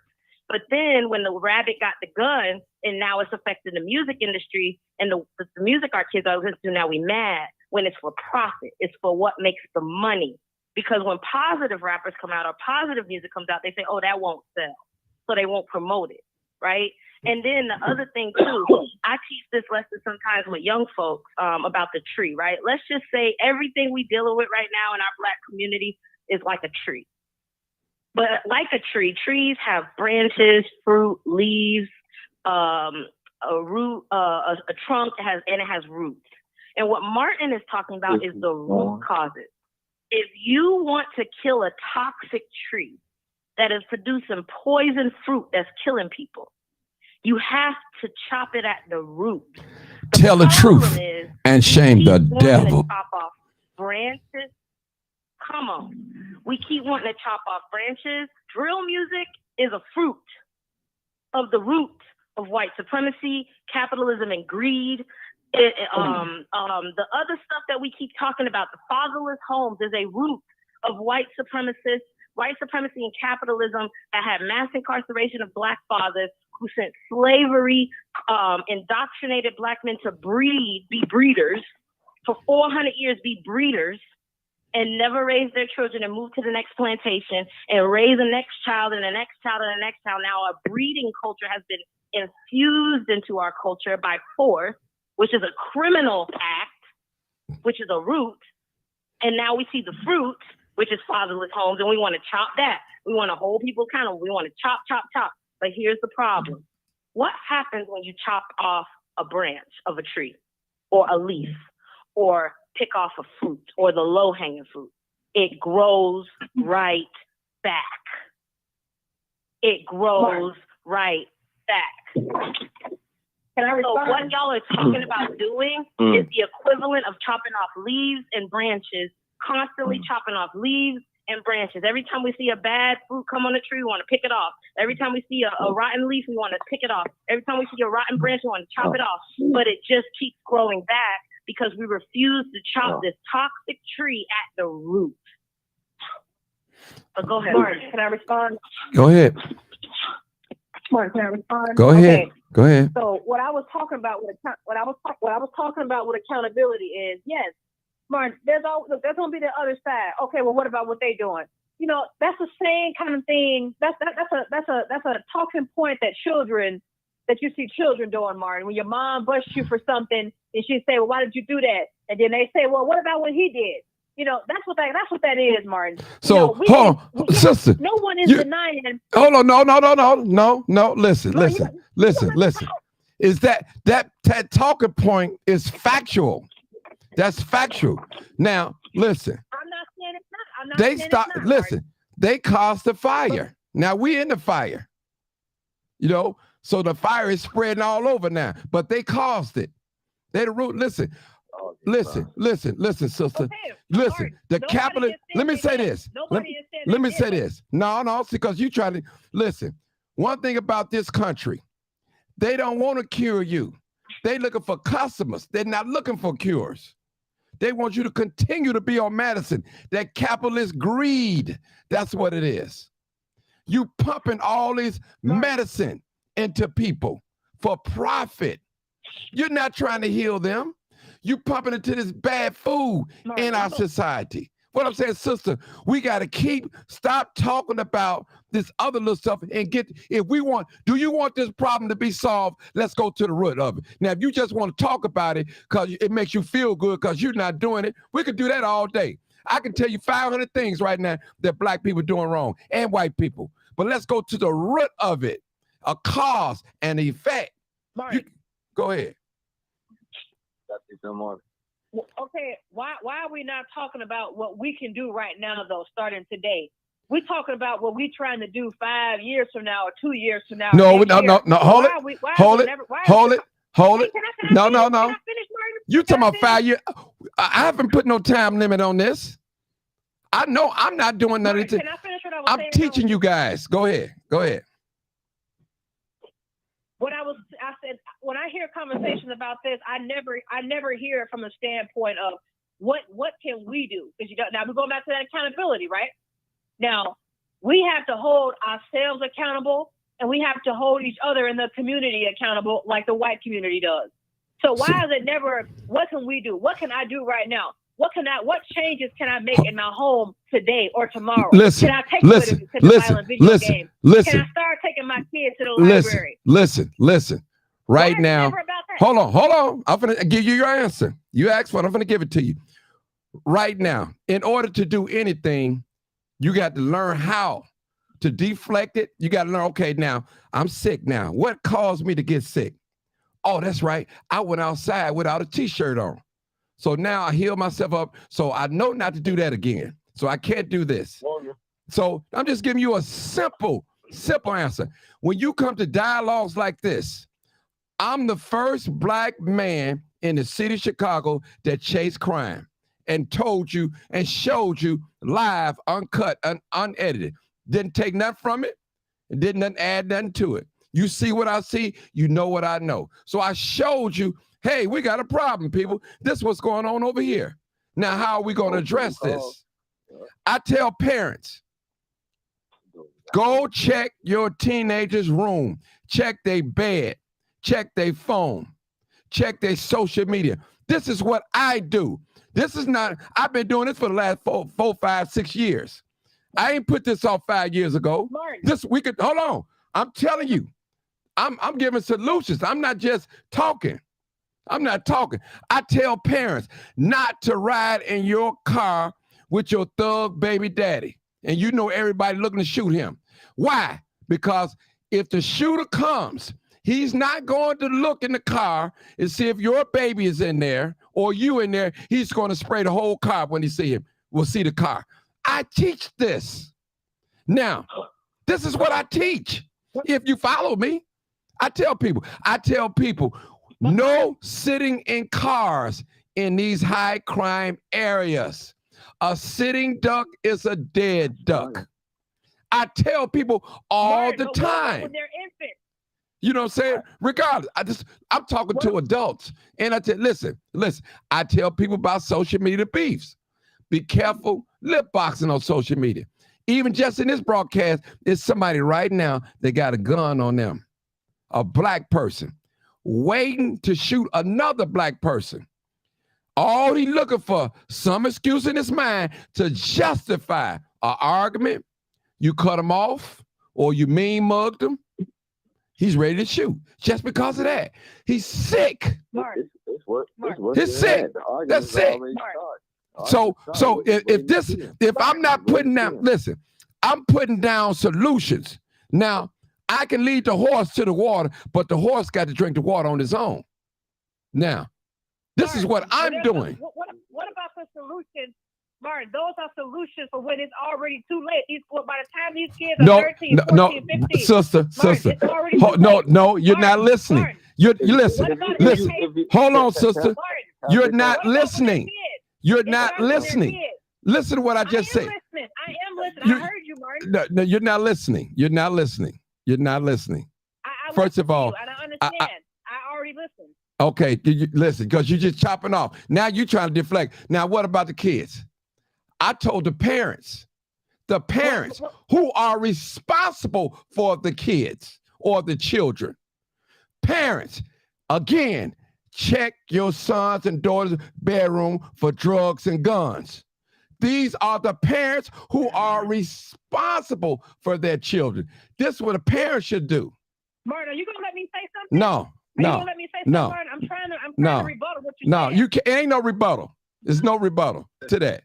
There's no rebuttal to that. You talking about solutions for when they're teenagers. It's already too late when they, Martin, what about when they're 2, 3 years old? Listen, what about that age, Martin? It starts when they're listen. young. Hold on. First of all, starts when they're hold young. on. Marie, first of all, let me just say this to you, and out of due respect. You got a white mentality of thinking when it comes to the black community. I'm just tell you that. You cannot identify with the black community. I'm sorry. I got to tell you. I got to tell you. First of all, let me just say this to you. Let me just say this to you. First of all, parents, that's what I said, are raising children. It's the parents' duty to teach their children, to check up on their children. I'm not talking about 2 years old and all that. The parents have to teach these 2 years old and 1 year old. The parents. That's why I said parents. You going to children. I said parents. The parents are the guardians of the children. That old scripture in the Bible, you say you're a church-going woman. Hold on. Train up a child in the way he should go. So when he get older, he shall not depart from it. So that's scriptural. That's a biblical. Hold on. Don't quit cutting me off. That's a biblical principle. Who trains the child? The parent, the guardian, not the child. The child don't know nothing. We have to point the child in the direction he or she should go. That's what we have to do. Okay? So that's all I'm trying to get you to see. The parent have to teach these children. Are you going to... Go ahead, sister. Now, you've been letting me rebuttal this whole night, but for some reason, when it comes to this topic, you can't let me get a word in. Now it ain't no rebuttal. Because you don't listen. You do not identify with the black community. Period. Your talking points. Like you, Martin, hold on. I didn't say me. I said the black. Hold on. I said, okay, go down the line and ask somebody if they honest. Just ask them. Do y'all think she identified with the black community when she talked? Somebody be honest. I believe she said it. I don't care what they think. I don't care what they think. I believe. Listen, you gotta care. We think that we all communicate. We gotta kill each other think, you know. But I believe that. Not really. I don't know these people. They don't know me. Hell no. We ain't gotta know each other. We brothers and sisters. We communicate. No, that's something about black we the only race. We the only race that say that type of thing. No. We the only race that say that brother and sister type stuff. Now White you communities sound do like not a white say person. like that. That's what this is what I keep telling them. I can't call you my sister. No. I can't feel like you my family. She don't identify with the black race. Yeah. I'm not your sister. Okay, Martin, let me say this, Martin. Let me say this. Hey, sister, let me say this, sister. Let me tell you something. All right, my name is Donnell Hill. They call me Rev the Barber. They call me Pastor Hill. All right, let me tell you my experience today with a sister. And I ain't even know her. But Mark, this is going to take you back to when you was telling the sisters, stop going in them places and with them Koreans and getting your nails and your feet done, right? Yeah. So I'm inside that big old beauty supply on 87th and Dan Ryan. You know, inside there, all the way in the back, there's a nail salon with the Koreans, right? Mm-hmm. So I'm back there, and my lady, she's looking for her hair, and I started hearing a lot of commotion. Like, y'all ain't gonna play with me, you gonna give me more money and everything, blah, blah, blah, this and that. So instantly, you know, I started thinking about y'all and what you did over there on 83rd. I walked back there and I just listened. And this lady, she back there getting her nails done for her birthday. Now the Korean's sitting up there telling her that she can't get her money back and they ain't gonna fix her feet. I'm listening. And it got to the point I had to ask, y'all ain't gonna give her money back? And y'all saying y'all ain't gonna fix her feet? So now they see a black man walk through the door. They don't ask no questions yet. They just looking at me, and I start checking them that y'all gonna give her money back and y'all gonna fix her feet. So they start making excuses. Well, she paid with a card. We put it back on the card. It's gonna take 2 days. She don't want her money back in 2 days. Her card came back. When she swiped it, her money came right off her card. They ended up giving her $75, which was half of it, which she agreed to, and she sit up there and they end up fixing her feet. So let me tell you something, sister. On this phone, while you talking about black folks, the only one on, black folks show action in it too. Let in Chicago. All that other stuff y'all be seeing, that be happening in other places. White boys jumping on a black boy. Let that happen in Chicago. A black man go up north and you got a whole bunch of black boys, you know what I'm saying, they're standing across the street. You think them white boys gonna be sitting up there able to walk up and call him a nigga and beat him up? No. And I sit up there, and that's the same type of action I showed unto that sister.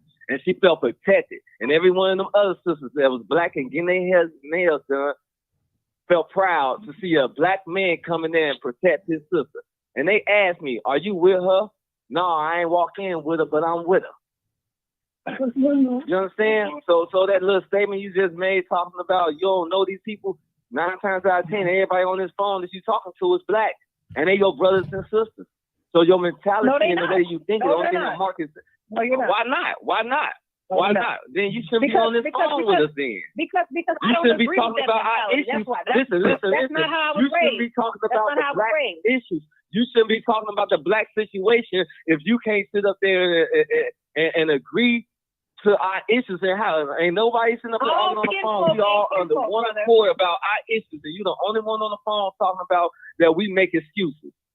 You the only one on the phone making excuses about what it is that we need to do because we ain't doing it right. That's not the issue. We're dealing with higher powers than you. What you that think? same black man you call brother, he'll put a bullet in your head right away as soon as you turn around. Yeah, but he's still my brother. So when he's killing me, he's killing his damn my self. brother or my When he's killing me, he's killing himself. When he's killing me, he's killing No, himself. he's killing you. Come on, When he's killing me, he's killing himself. When he's killing me, he's killing himself. When he's killing me, he's killing himself. When he's all right. killing me, he's killing himself. Hold on, Stay Rev. with me, sister. I don't agree with that. Marcus. I don't agree Marcus. with that. Go ahead, Marcus. Go ahead, Marcus. Marcus, go ahead. You've been quiet. I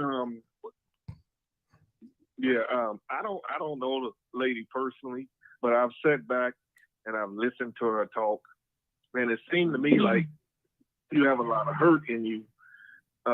Whatever black people did to you, I'm sorry. I mean, but all black people are not like those black people that hurt you. I think you need to sit down with somebody and express yourself, not on this live, but express yourself and let that anger out, and then come around some positive black people that ain't gonna judge you, because I've been around multiracial children all my life as well. I was in camp with them, and I never looked at them as being white. I think the average black person don't even hate white people. We hate what white people have done to us, what they have done to us. And then they show it to us on TV and in the movie theaters every day. I'm tired of seeing movies about slavery. Harriet Tubman was a great person. Martin Luther King was a great person. But what about the people who are living today who are still fighting this fight? And even listening to this, I'm hearing this hatred that's coming out of you, Maria, for what a few black people did to you. Look, I was made fun of. I was called a goofy growing up in Inglewood. I can hate every black person. I was carjacked by a black person. I was robbed by a black person. But do I hate black people? Do I not like my people? I've seen good and bad in my people. And at the end of the day, you're going to have to come back to black people, because white people will hurt you. When a white person calls me a nigga, it don't bother me. What bothers me is when a black person calls me a nigga. I don't expect no more or less from a white person. I've already said that my issue with the black community has more to do with the culture of the black community than what it has to do with my experience during childhood. What I experienced during childhood has had the culture of the black community. The culture. Is what when you say culture, Yeah, explain what that. do you mean by the culture? Yeah, explain that. You said culture. Okay. Explain that. Let me explain it. Like I said before, we are a culture that celebrates death. We celebrate hedonism. We celebrate all kind of debauchery and filth. We see it all over Facebook, and we see it in our communities. We celebrate thievery. We celebrate the most degenerative type of stuff you can imagine today. And I see it all on Facebook, and I know y'all do too. So let's not pretend and play games. We know what goes on in our community. That's Hold on. We don't believe it. Okay. Y'all hold it. Marie, hold it. That's what she see. Okay, let me finish. That's what she see. We don't believe in working hard. We don't believe in working hard. All we're looking for is a quick fix. We want quick money. We don't want to take the time to learn nothing. That's white We don't people wanna talking educate points. ourselves. We want somebody to do White, everything you for got the us. wrong culture, baby. That is Listen, hold on. Let me tell you something real quick. Maria, I'm are a, you attacking hey, them? hold on, Are you y'all. attacking Hold the on, business, hold on, or are Reb. you attacking the Hold on. Everything that she just named, I'm none of that. And I'm black. Everything that she just named, I'm none of that. And I'm black. I'm 54 years old. Everything that she just named, I'm none of that. She can't be talking about that. She can't be talking about me because that's not me. Can I say something? I'm black. Go ahead, Erica, then Marcus. Martin, this is Erica. Go Can I ahead. say something? Go ahead. Yeah. Martin, So, listen, I just want to chime in real quick. Go So, ahead. Maria, and also Reverend Hill, thank you so much for what you just said. That was just so profound. And I hope the audience is really listening to people like Reverend Hill, to Martin, and the different perspectives that Marcus as well. This is a political education moment, y'all. So please lean in. Please review this live at a later date and take some notes, because this is very educational. But one thing I want to say, Maria, everything you just said, let me tell you something. If a white woman was standing in front of you and us and said the same things you just said about black people, you know good and well it would be a problem. You know good and well it would be a problem. Because they're telling you the truth? That's No, the truth. because they are identifying. Oh, yeah, she like a white The man. truth is the truth. It don't matter what color the person is coming from. The truth is the truth. It could be black, green, or purple. The truth is the truth. No, and let me finish my statement. And this is actually The truth doesn't have a skin color, ma'am. Truth doesn't have a skin color. No, it's not. The truth about what? The truth about identifying ills that were created by the very white supremacist system that says these things about us. It was created.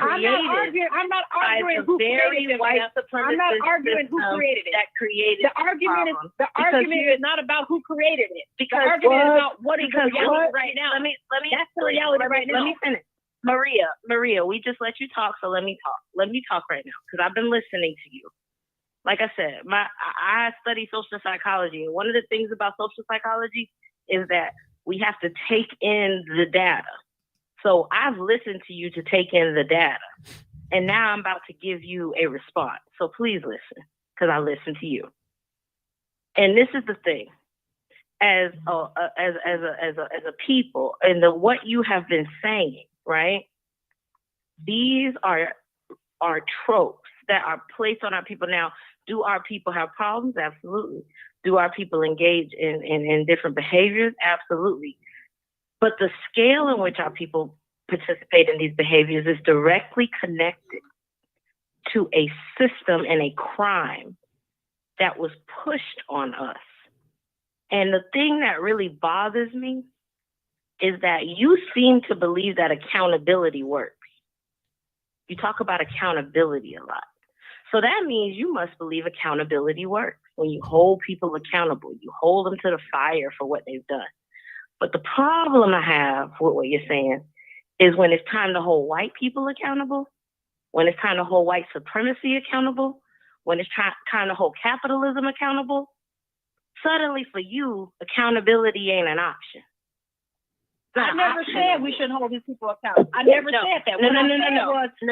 Let me explain what I said. No, okay, go ahead. You will get to respond to me when I'm finished. Just like I responded to you when you was finished, you can respond to me when I'm finished. Go ahead.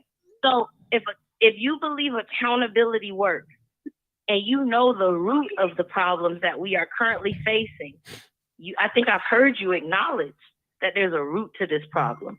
But you said something to the effect of, well, we don't need to be worried about what we're going to do 5 years, whatever. We need to be doing it now. So you want to take an axe to the fruit, to the branches, and to the tree, to the root and to the branches and the leaves of a toxic tree. That's just going to grow right back.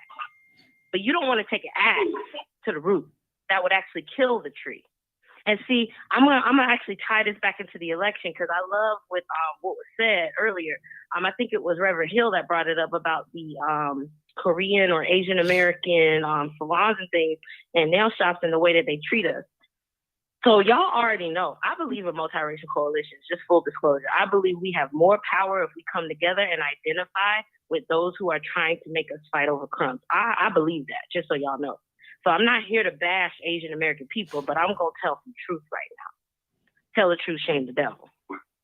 And the truth is, the polls, if you look at the polls of this election right now, they break it down by demographic, right? Brandon Johnson is Brandon Johnson running against Paul Vallis, who is backed by Paul Vallis is backed by white supremacist organizations, the wealthiest people in the city and the state, and there are Black people who are supporting Paul Vallis, and this is what blows my mind. If you look at the polls and breaking down by racial groups, the Asian American community is supporting Paul Vallis at almost 70%. Paul Vallis, who wants to sick the police on us.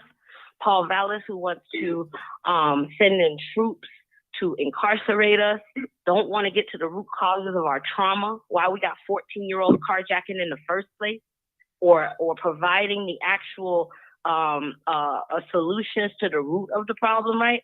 Asian Americans, based on the polls, are voting for Paul Vallis at a huge number.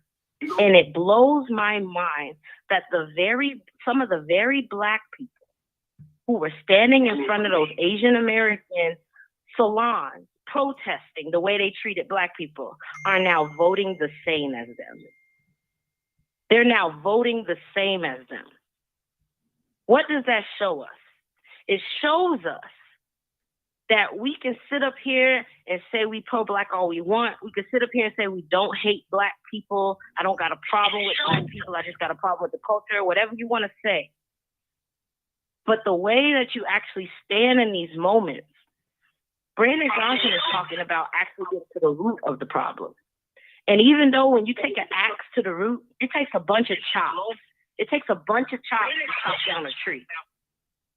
But if Brandon Johnson is providing us an opportunity to make a chop at that damn tree, take an axe and make a chop at that tree, we should take that chop. We should take that chop. But there's Black people actually going against it and siding with the very people who they was outside protesting, who think that we need to be controlled and incarcerated and caged. So my point is that what you're saying, Maria, when it comes to accountability, the problem is your accountability is so focused on the branches, the leaves, and the fruit. But you are not focusing your act, which is your voice, your commentary, your beliefs, which is your act, your vote, whatever, however you vote. You're not focusing your acts on the root, which is white supremacy and racist ass capitalism. You refuse to chop at that. You make excuses for not chopping at that. Talking about iPhones and 5-year plans. You won't chop at that at all. You have all the excuses in the world for why you won't hold that accountable, why you won't take the acts of your voice, the acts of your beliefs, the acts of your time on this program and chop at that. You want to chop at things that just gonna grow right back. And we're gonna be right back in the situation. That's what I want. Can I respond now? Drop that tree down and write it on paper. Okay, so like I said before, like I've said numerous times on this podcast, I do not deny the root of these problems that we see today. I'm not denying the roots, but what I'm saying, my mom always told me, she said, you do not have to be a product of your environment. My brother has never been to prison. He never sagged his pants, even though we grew up in the ghetto and all the other boys were sagging their pants and selling drugs and doing drugs. My brother and I, we never got involved in any of that, despite that kind of stuff being around us. And you know what I can say?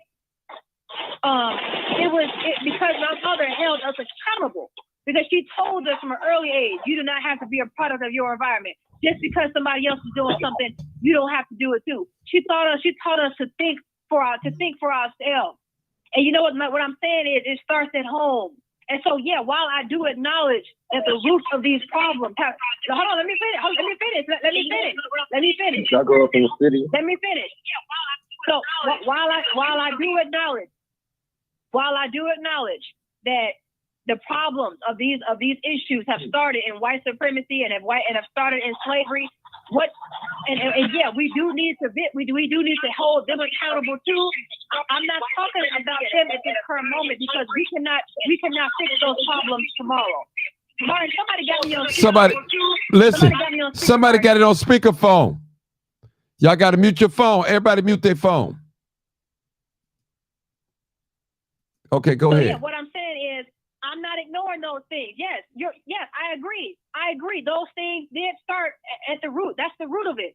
But what I'm saying is we're not going to fix those things today. We're not going to fix those things tomorrow. But what we can take control of is what goes on in our home, what we teach our kids, what we expose our kids to, the choices that we wake up every single day and make. We don't have to engage in degeneracy. We can choose to turn it off. That's what I'm saying. Stop it. Hold on, wait. No. I got to stop you because I got to stop you. I can't help it. Now, notice what hold on. You're gonna talk, but you said something that I was trying to tell you, and you didn't listen to me. Now, you said that your mother taught you and your brothers, you don't have to be a product of what you see out there. Now, you didn't learn that on your own. Your mom taught you that. So that's what I was trying to tell you. It takes the parents to teach their children. You didn't get that point. You would say, well, what about the kids? What about the kids? So I'm repeating what you just said. Your mom taught you and your brother not to get involved in these things, what you see is going on in these communities. So that's why I was trying to tell you. I was agreeing with you. No, you wasn't. No, you wasn't. You were talking about what about the kids? No, Martin, no, hold on. Martin, go ahead. Let me clarify what I was saying because you wouldn't let me speak then. What I heard you was saying is you were saying, oh yeah, the parents that check these kids' phones, they need to check their rooms. And what I was saying is, Martin, that's when they're teenagers. That's when they're teenagers. I said, what about when they're kids, meaning little kids, when they're 2, when they're 18 months, 3 years old? It starts then. Stop Martin, it. Stop it. Martin, you don't listen. Martin. Listen. You don't listen. Listen to yourself talk. Parents. You can't put, when the parents teach their children, it don't just start when they're teenagers. It starts when they're young. I tried to explain that to you. Did your mama start to that? Listen. Yeah, but you but listen, you listen. No, you didn't. No, you listen. You said when are they gonna start? What? Well, Marcus saying, he was talking to parents and kids. The same parents that got teenagers, they started as 2-year-old, 3-year-old. Thank you. Somebody help me out. Come on, man. Martin, I think there's just a misunderstanding here. I think there's a misunderstanding in maybe the way I'm wording things. But Martin, I'm agreeing with you. Right. The parents, at the end of the day, the parents need to be involved in their children's life. And my point is, I had a very involved mother. I'm agreeing with you, Martin. I agree. Thank you. But when I said kids, Martin, hold on, wait, Erica, wait. Can I let you talk? Hold on. When I said kids, Martin, what I probably should have said is toddlers and infants. That's probably what I should have said. That's what I meant. Kids, yeah, kids could be teenagers. Kids could be 4, 5, 6 years old. But I'm saying these things start when they're young, Martin. Of course. So, yes, we need to. So we need to do something about the system and the white supremacy. But we're not gonna fix those things tomorrow, Martin. We're not gonna fix those things tomorrow. We're not gonna fix them next week. But you know what we can do? You know what we can do? We can start engaging with our children. We can get off this social media, shaking our tail and being involved in all kind of foolishness. And we can stop using the TV and the iPad as a babysitter for our children. We can stop going out, leaving our children with the grandmother while we shaking our tail in the club somewhere. And we can stop selling dope. And we can stop being a bad example for our youth. You know, my mother was never a bad example. Hold on, wait.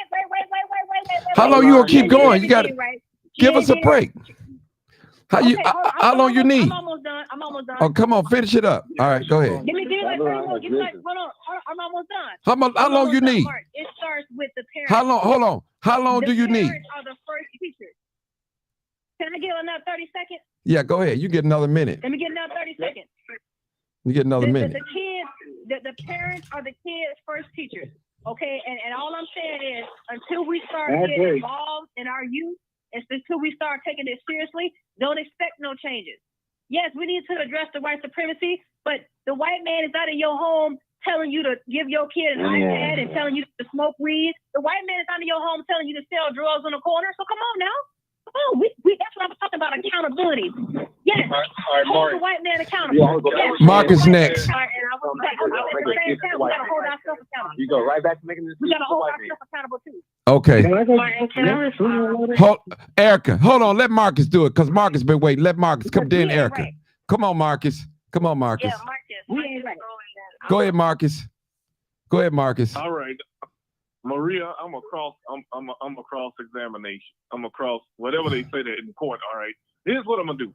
You said you hate black culture. Cross examination, right? You hate black culture. What you described is not all of us. Thank you. It's not all of us. Thank The way you. you I said, never said it was. Thank you. Hold up. Can I talk? Can I talk to you? Can I talk to you? I am not like that. I grew up in Inglewood. Ain't nobody in my family like those people. Now, mind you, you have some people out there that don't care what their kids doing, no matter who you put in that seat in City Hall or the White House or the chief of police. Let me tell you something about these kids today. They will shoot and kill the police. They will shoot at the National Guard. They don't give a, let me just get ghetto here. They don't give a fuck about law enforcement no more. It's not about black culture. It's in the white culture too. It's in the Hispanic culture. It goes beyond black people. You got white kids who are trying to be like black people. So they're trying to outdo us. That's why they're in the rap game. That's why they're making the drill music. You ain't just got black drill rappers. And then you got the owners of these record labels who are fake Jews, who are white people, who own these record labels, who capitalizing off of this drill music. And not only capitalizing off the drill music, but capitalizing off the death. They own the funeral homes, the cemeteries, they own the jails. And all they want to do is put us back in slavery. And ain't no Abe Lincoln around to free us. Abe Lincoln didn't free us. He didn't want us to be free. Maybe you need to get the book written by Lerone Bennett, who describes what Abe Lincoln was really about. All right? Maybe you also need to get the book, The American Pharaoh, which talks about Mayor Daley Sr., how he hated black people. All right? To say that you hate black culture means you hate everything about black people, from our food to our music. But every other race loves what we do. That's why they're trying to, but you said you hate black culture. Black culture is not just what you described. That's just some people who are acting ignorant, who don't know any better. Black culture is artists, what Martin is doing, what I do as a photographer. I bet you don't even pick up a black newspaper. Well, let me give you the name of a couple of black newspapers. The Crusader, the South Street Journal. I'm naming one. The Chicago Crusader, 50 cents at Walgreens. The South Street Journal is free. The Chicago Communicator. You have the Citizen. That's free. But the average black person don't pick up. Chicago Weekly is free. You all don't pick up the paper. When you start picking up the paper, more articles come out. Guess what else we can do? We can hire some of these carjackers that's out here jacking, and they can be distributing the newspaper. The Defender is out of business. It's a magazine now. You know, it wants to appeal to the white elite. So it's not about black anymore. Black culture is more than just what you're seeing. You're naming what you see on TV and in the rap videos. That's not who we are. Take a ride into a neighborhood park and just sit there on the bench. We used to tell people this all the time when I was working for the park district. Come up to this park and sit on the bench and then make a decision whether you want to buy a house over here or not on a hot summer day. You're going to see all types of black people. You're going to see how they behave. You're going to see stuff that's going to make you cry. And you're going to see stuff that's going to make you say yippee yahoo. And I can say this because one morning I was working at Ogden Park and these two racist white guys, they told me they were racist. But how they watched me work change their perspective about black people. You said that we don't want to work. We are the hardest working people on the face of this earth. We've been working all our lives. We have broke down. That's why our kids are angry and they're taking shit because the shit has been taken from them. Do you know what it's like to live in a house with no lights or gas? Capitalism does that. Do you know what it's like to be put out with kids on the street? Capitalism does that. We don't want the damn turkeys and toys. We want our own resources, but these people will not let us have our own resources. Yes. And I'm tired of people acting like black culture is so bad. Go create it No, yourself. Stop it's depending not on that the easy. man. Put your It's resources not that together and easy. go create it You yourself. talk Create your own as if job. it's that easy. But let me tell you something. We don't have a damn I create my military own job. to fight their military to create our own resources. They own the factories, the farms, and everything else. Are you aware that the farms are government owned? They're not even owned by mom and pop anymore. They give black farmers, the few that exist, hell. They give black business people hell. They go up on the wholesale. They're letting these other people come in here and get stuff cheap. They're giving them the land to keep us from advancing. They don't want us to advance. And then they buy off our pastors. They buy off our so-called leaders. Right. And they put people in front of us that look like us and say that these are our leaders. They can't lead us. Can't no one person lead no trillions of people.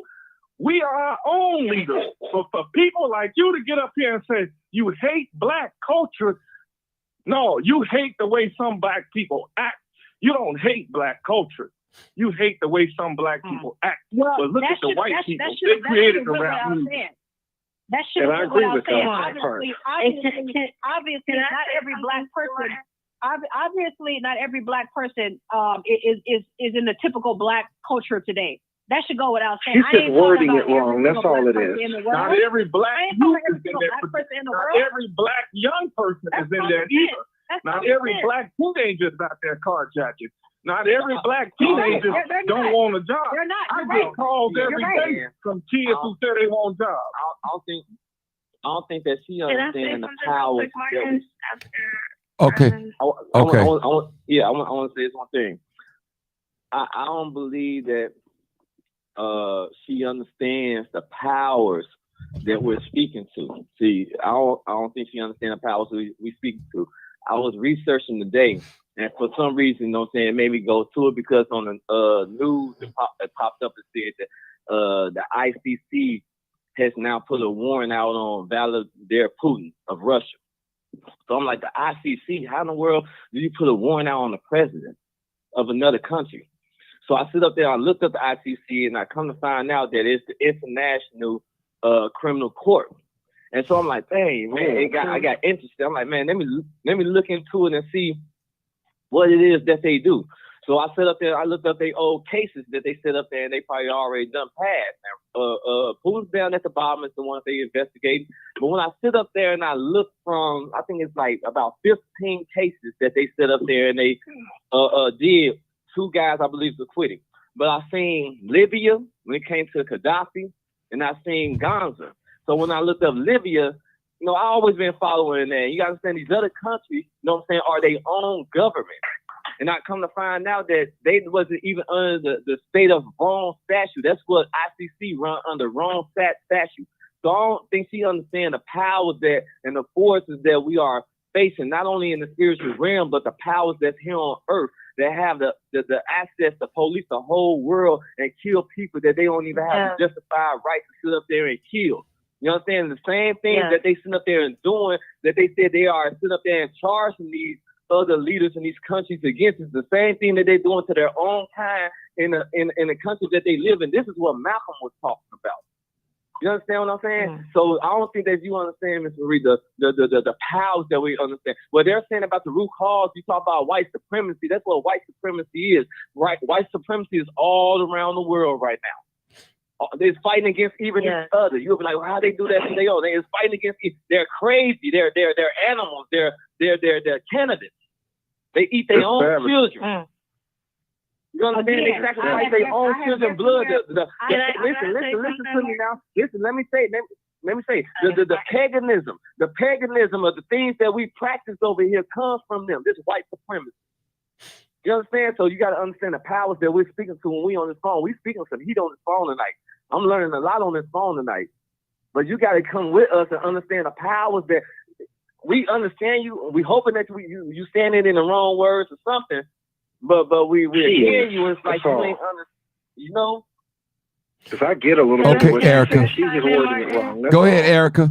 Erica, then Roosevelt. Erica, then I Roosevelt. just want to chime in real Okay. Yeah, I want to chime in real quick. So one of the things that I think we miss when it comes to the indoctrination of white supremacist capitalism in this country is the very thing that Maria has been speaking about in her own experience and some of the experiences I've heard. And that is called individualism. Mm-hmm. Individualism.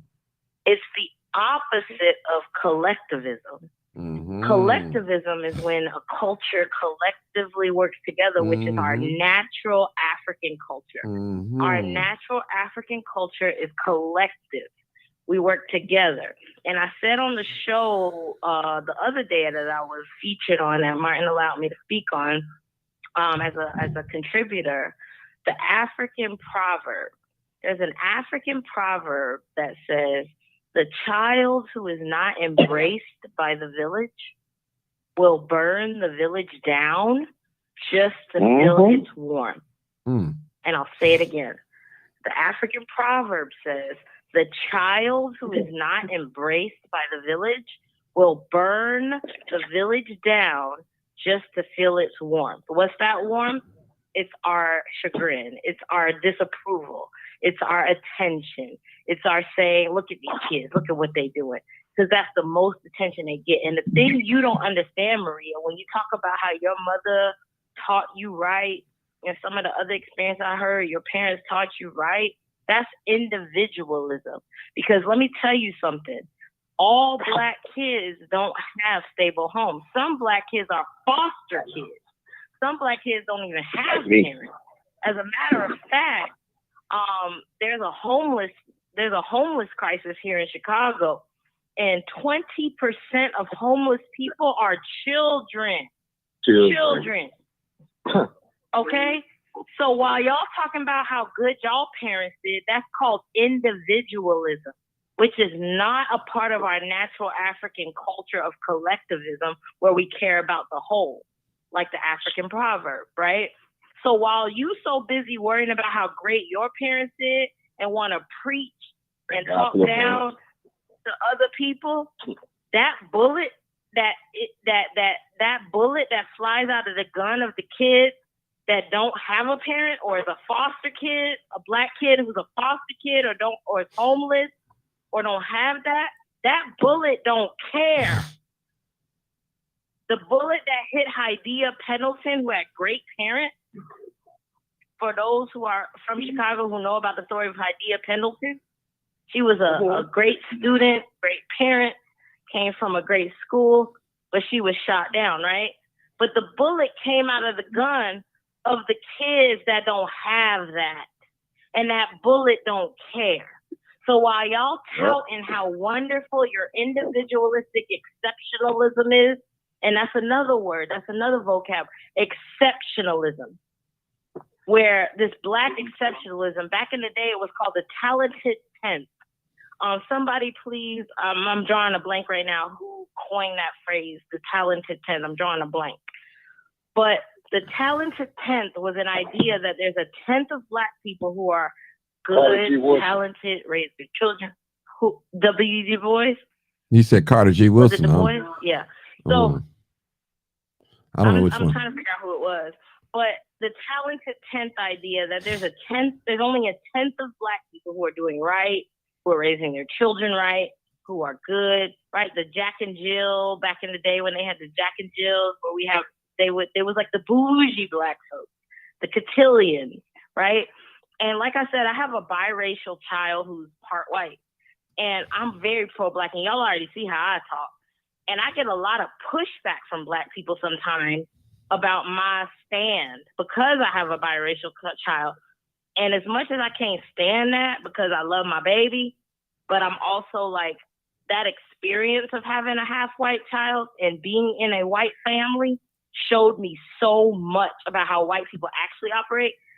I have talked to white people. I was at a debate for Paul Vallis and Brandon Johnson, and I was sitting next to a black man who was pro Paul Vallis, and I'm pro Brandon Johnson.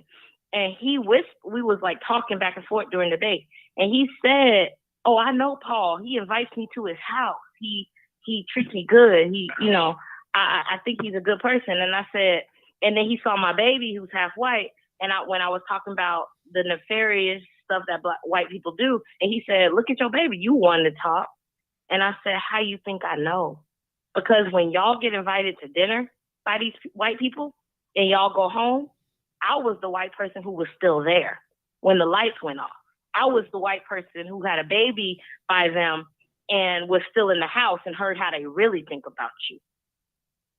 So I kind of actually understand why some black people question me by having a half white baby, even though now, never again. No offense to the white people who are good and the white men who be trying to hit me up. No offense to y'all, but at this point in my life, it's black men, period. Because I done seen too much. And what they actually believe about y'all when y'all leave dinner, what they actually say about y'all when y'all leave dinner, I got to see. So my whole thing is, when we say that, oh, my black parent did this right, my black parent did that right, that's called individualism and exceptionalism. And that will not save us. Back in the day, when the Jack and Jill black folks, the bougie black folks, was going to the Jack and Jill cotillion, it was the same era when the Black Panthers was rising. And there were some black folks that would sneak out of the Jack and Jill meetings to go to the Black Panther meeting instead. And that's the black folk I am. So while y'all want to tout how wonderful your parent was, that bullet don't care. That bullet that's flying out of the gun of the black child that you have overlooked because they're a foster kid, they're homeless, they don't have that structure, because you refuse to chop at the root, don't care. That bullet will hit your child. So stop this individualistic BS about how wonderful your parent was and go back to the collectivism of our culture, that if the child that is not embraced by the village will burn the village down just to feel its warmth. Not everybody believes in this collective mentality. And you know what? This is one of those new things that I've been. Hold on, wait. This lack of individual. This is a new agenda that's going on, and we saw that same kind of talk during the COVID crisis, where people no longer had autonomy over their own body. No. What did we hear all throughout COVID? We all in this together. They was telling you put your individual. They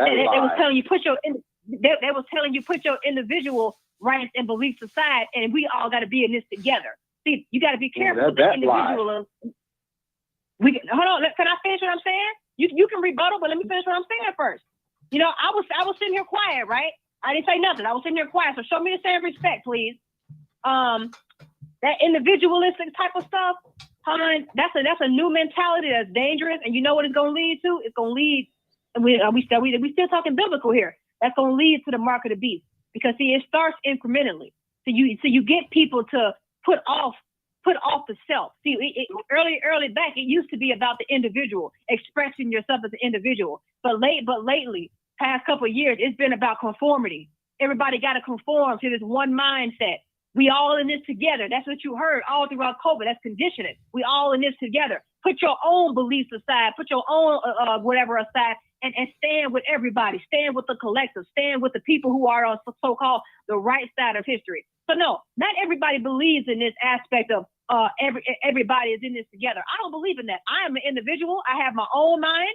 I have my own belief system. Just because this set of black people may think a certain way, just because I'm black, that don't mean I have to think the same way. You have your own mind, so use it. I'm not going to be persuaded by what the group thinks, because I'm my own person. So be careful with that. And Roosevelt. Be careful how far you go down the rabbit hole. I gotta respond to this, Martin. I gotta respond to this.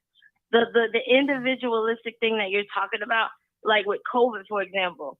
Because God forbid we actually sanitize our hands during a pandemic that was like polio or another pandemic. Pandemics happened across history. Polio, what's other, Ebola, all this stuff. God forbid we learn to wash our hands more frequently. God forbid we learn to sanitize ourselves. God forbid we learn to think about the vaccine and immunosuppressed people who can't handle the same level of virus that we can handle that's killing them. And like we actually think about others, right? Is individualism and being our own self, the vaccine even itself, right? The polio vaccine saved lives. This is the thing about when y'all talk about vaccines, I'm not saying that, oh, with the COVID vaccine and stuff, oh, we should have been like not questioning or asking questions before we inject something in our bodies. I'm not one of those people who think we should not ask a question before we inject something in our body. But the one thing I do is I study history. And history shows that, and as much as I'm a spiritual person, I'm a Christian, I am also a scientist. That's how I'm trained.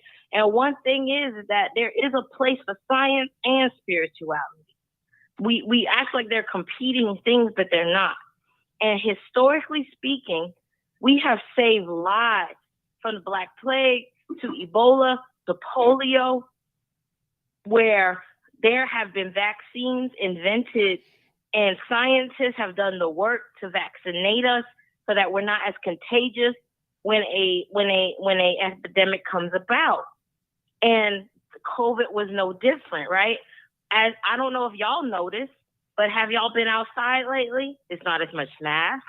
People are not as afraid to show up in groups or be in crowds or have fun together or be outside. You know why? It's because a lot of people did get vaccinated. That's proof that the vaccines worked, y'all. That's proof that the vaccines worked. Because here's the thing. Here's the thing, right? Here's the thing. We want to talk about the COVID vaccine as like some evil, like whatever talking point. And Trump was talking about drinking Lysol and doing horse medicine and all these other off the wall stuff to prevent COVID. But in the human history, we gotta study history, y'all. The infectious diseases happen with human beings. From the Black Plague to polio to all these things, it happens. It does. We are just a human race living when these things happen. COVID was no different. And if we decide to make ourselves more the flu and everything else, if we decide to make ourselves more immune to these diseases with the flu vaccine, for example, because I don't see people decrying the flu vaccine. When I was unvaccinated for the flu, I got the flu and it was horrible. When I was vaccinated for the flu, it wasn't as bad, whatever the case may be. There are scientific reasons why vaccines do work. And we have to understand that science instead of leaning into these conspiracy theories. But the point I'm trying to make is that pandemics and infectious diseases happen in humans. And whether it was the Black Plague or whether it was polio, God forbid, we want something that can help us to deter the infectiousness of the deadliness of these diseases. After COVID, another one's going to happen. And I'm not saying you shouldn't question. I'm not saying you should let anybody put anything into your body without asking questions first.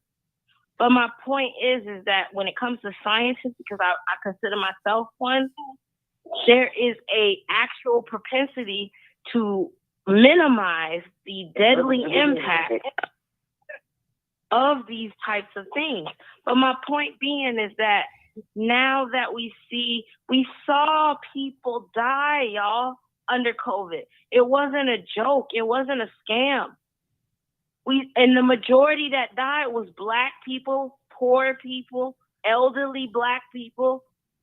People was doing funerals over COVID, y'all. The most people who died, they had comorbidities. They had comorbidities. I don't know if I believe they had comorbidities. Okay, but my point is that individualism says F the people with comorbidity. F them who have pre-existing conditions who, if I don't wash my hands, if I don't sanitize more often, which we should have been doing in the first place, to be honest, like that ain't wild. That ain't a conspiracy. When we pump a gas in the gas pump, right, before COVID, we used to pump our gas at the gas pump, the most germiest thing in the world, and get back in our cars and touch our eyes and touch our face and touch our baby. And we didn't think none of it. We should have been sanitizing our hands after touching a gas pump. We should have been doing that. Okay. That ain't wild. That ain't wild. That ain't off the wall. I'm my point let me say that something. we need to talk about the fact that individualism versus collectivism, not just about COVID, not just about the vaccine. It's not it's going to end up being some bad thing. We do need to care about other people. Period. Hello. Forget COVID. Forget that conversation. We need Roosevelt. to care about other children. We need to care about children who don't have what you had, Maria. Next, Roosevelt. We're gonna close it with Roosevelt. Yeah. Come on, Roosevelt. Yeah. Come on, Roosevelt. I'm done, No, y'all. the thing is, I know a lot of people are gonna beat up on me because of this, but the thing is, I do agree a little bit with like what Maria I think was saying. Because we are individuals, but I mean also, it's like if you're gonna bring up something like COVID, I believe during that time or something, it's like everybody, just said stuff that we weren't or acted like we were so wrong if we had like an opposite opinion or a different opinion and everything of it. And it got to the point where people start treating people badly indifferently. And Martin, one day I want you to do a show on it, because one day I want to come on as your featured guest, because I want to come on your show and talk about like last year how I left the whole church all over this particular issue. I want to talk about it too. And I believe that it was just so wrong and everything to do. And I believe as far as like her saying that she didn't agree with certain things, let's just say like in the culture or whatever it is, I believe maybe she was saying some of the wrong words. I just, it was just an accident and everything. I don't think that she meant it. But I really think, she was just saying the wrong words, because there's certain things in Black culture and everything I don't like. I mean, like, I don't like all, whether it's black or white or whatever, like drill music. I wouldn't even allow that kind of stuff to be played in my home. So, it's that. So, yeah, we need to also come together like as our families, because, I might not be able to control, let's just say, everything I do, let's just say, of what goes on out there in the world. But, you do have control, I feel, over what goes on in your home, what you expose your children to, and, all of that. I think that's one of the main things that she is trying to say. Because, it starts out with your family. It starts out with your family. Don't start with Joe Blow or something down the street and everything. If, as the parent, you are the gatekeeper to what goes on inside of your own home, what's allowed in, what goes out and everything. And this is what Martin always said over the years, telling parents and stuff to, look under your children's bed, check what they're looking at on social media. Why? Because as the parent, you are the gatekeeper. So, if you do this kind of stuff, it does hold your children accountable for their actions. It helps them, I think, to be better people and everything. But, we just get so, whenever somebody like disagrees and everything like this, we always like sometimes want to beat up on them thinking that, oh man, they're beating up on other Black people. But no, that's not the case. It's just certain things in the culture. I'm pretty sure, in white culture, they don't like everything that other white people do either, because it's bad things and stereotypes or whatever that go on in every single race and every single kind of culture. But it seems like with Black people, for some reason, we don't want to talk about some of the things where, we might have gone wrong as far as our music and all this other kind of stuff. No accountability. No accountability. And I feel that these kind of things need to be talked about, just like, Did they beat up on her just for talking about her experience? And this is her experience. It's not mine. Well, it's a little bit of mine, but it might not be yours. Talking about her experience with dealing with racism from other Black people or dealing with prejudice from other Black people. You know, people making these low down steak and snide remarks and everything about somebody's color or somebody's hair and everything. To me, if you don't have any, I think the solution is, if you don't have anything good to say about anybody or something, the best thing to do is something is just keep your mouth shut. That way you keep, have a better, form of a character. And just because we are wounded people, yeah, we know that there's trauma. We know that there's problems. We know that it's all of that and everything. But our trauma or our bad day or whatever it is that, it is, don't give us the right to take it out on nobody else and to wound and hurt other people. That's where the wrong comes in that. Thank you, Roosevelt. Let me say this last comment. Love Sabrina said, you guys are individuals until you need someone's help. I understand the concept. We are in this together. We should be together. Like now, she comes on this platform for obvious reasons. So, I mean, she just made a good point. So, thank y'all so much. We've been on here almost 4 hours. God, dog, 3 hours and 40 minutes. It was getting good. I wanted to talk about Brandon Johnson. Y'all got me all on this stuff, but it was good, though. It was good. It was definitely. Somebody turn your mic, mute your mic, mute your phone. I'm sorry. It was good. It was definitely good. I appreciate the comments and all that, but I didn't get vaccinated, people. I'm sorry. I just didn't. I didn't trust it. I didn't trust it. I didn't either. You ain't alone. Yeah, I didn't. Because we love the both of you all. Anyway. All right. And the reason why I didn't get vaccinated is because it was too soon. I wanted to see it proven, So I know in normal science, they say sometimes it takes 5 years, 3 to 5 years to see, to get all the kinks out and all that. I'm probably not saying the language. And it's already been proven ineffective. Right. It's not even effective. So, so that's where I'm at with that. CDC. Right.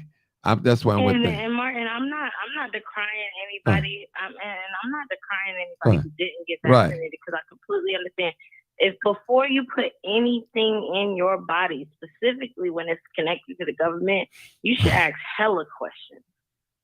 You should ask heck of questions. But when you ask questions, you was demonized just for asking questions. Yeah, you got that right. You was called a conspiracy theorist just for asking questions. That's not right because they wanted you to conform to the group. They didn't want you to be an individual and ask questions. They wanted you to conform. And to me, people, they were so stupid. Tell me I'm lying. They were so stupid telling other people that they didn't want to be around people. And you found some single people talking about, well, I don't want to date somebody who's not vaccinated. How stupid. Excuse me. Sorry. Yeah, and I hear what y'all are saying. And what I'm trying to explain, just from the scientific side, a vaccine, like I know y'all felt that pressure and the way it was communicated, I think, was wrong, right? But the truth of the matter is no vaccine, no matter how well it may actually work, works unless the majority of people take it. If only one person gets vaccinated, the vaccine won't work. Vaccines only work if the majority of people take it, whether that was polio, which was very effective in reducing polio. Polio was ravaging this country, and I could show y'all photos of white people lined up to get the polio vaccine. That was paralyzing babies and keeping people from being able to walk, and polio was eradicated. Vaccines do not work unless the majority of people take the vaccine. You can't just have one person take a vaccine and it work at all. So there's kind of a conundrum there, right? If the majority of people don't take the vaccine, it won't work. But if less people take it, you know what I'm saying? So it's like there's layers to this. There's layers. I personally do not judge anybody, especially Black people, who didn't trust the government when the vaccine came out. Me personally, I don't. I got vaccinated after. I didn't get vaccinated first. Now, when the vaccine first came out, I sure didn't get it first. because I personally don't trust the government like that.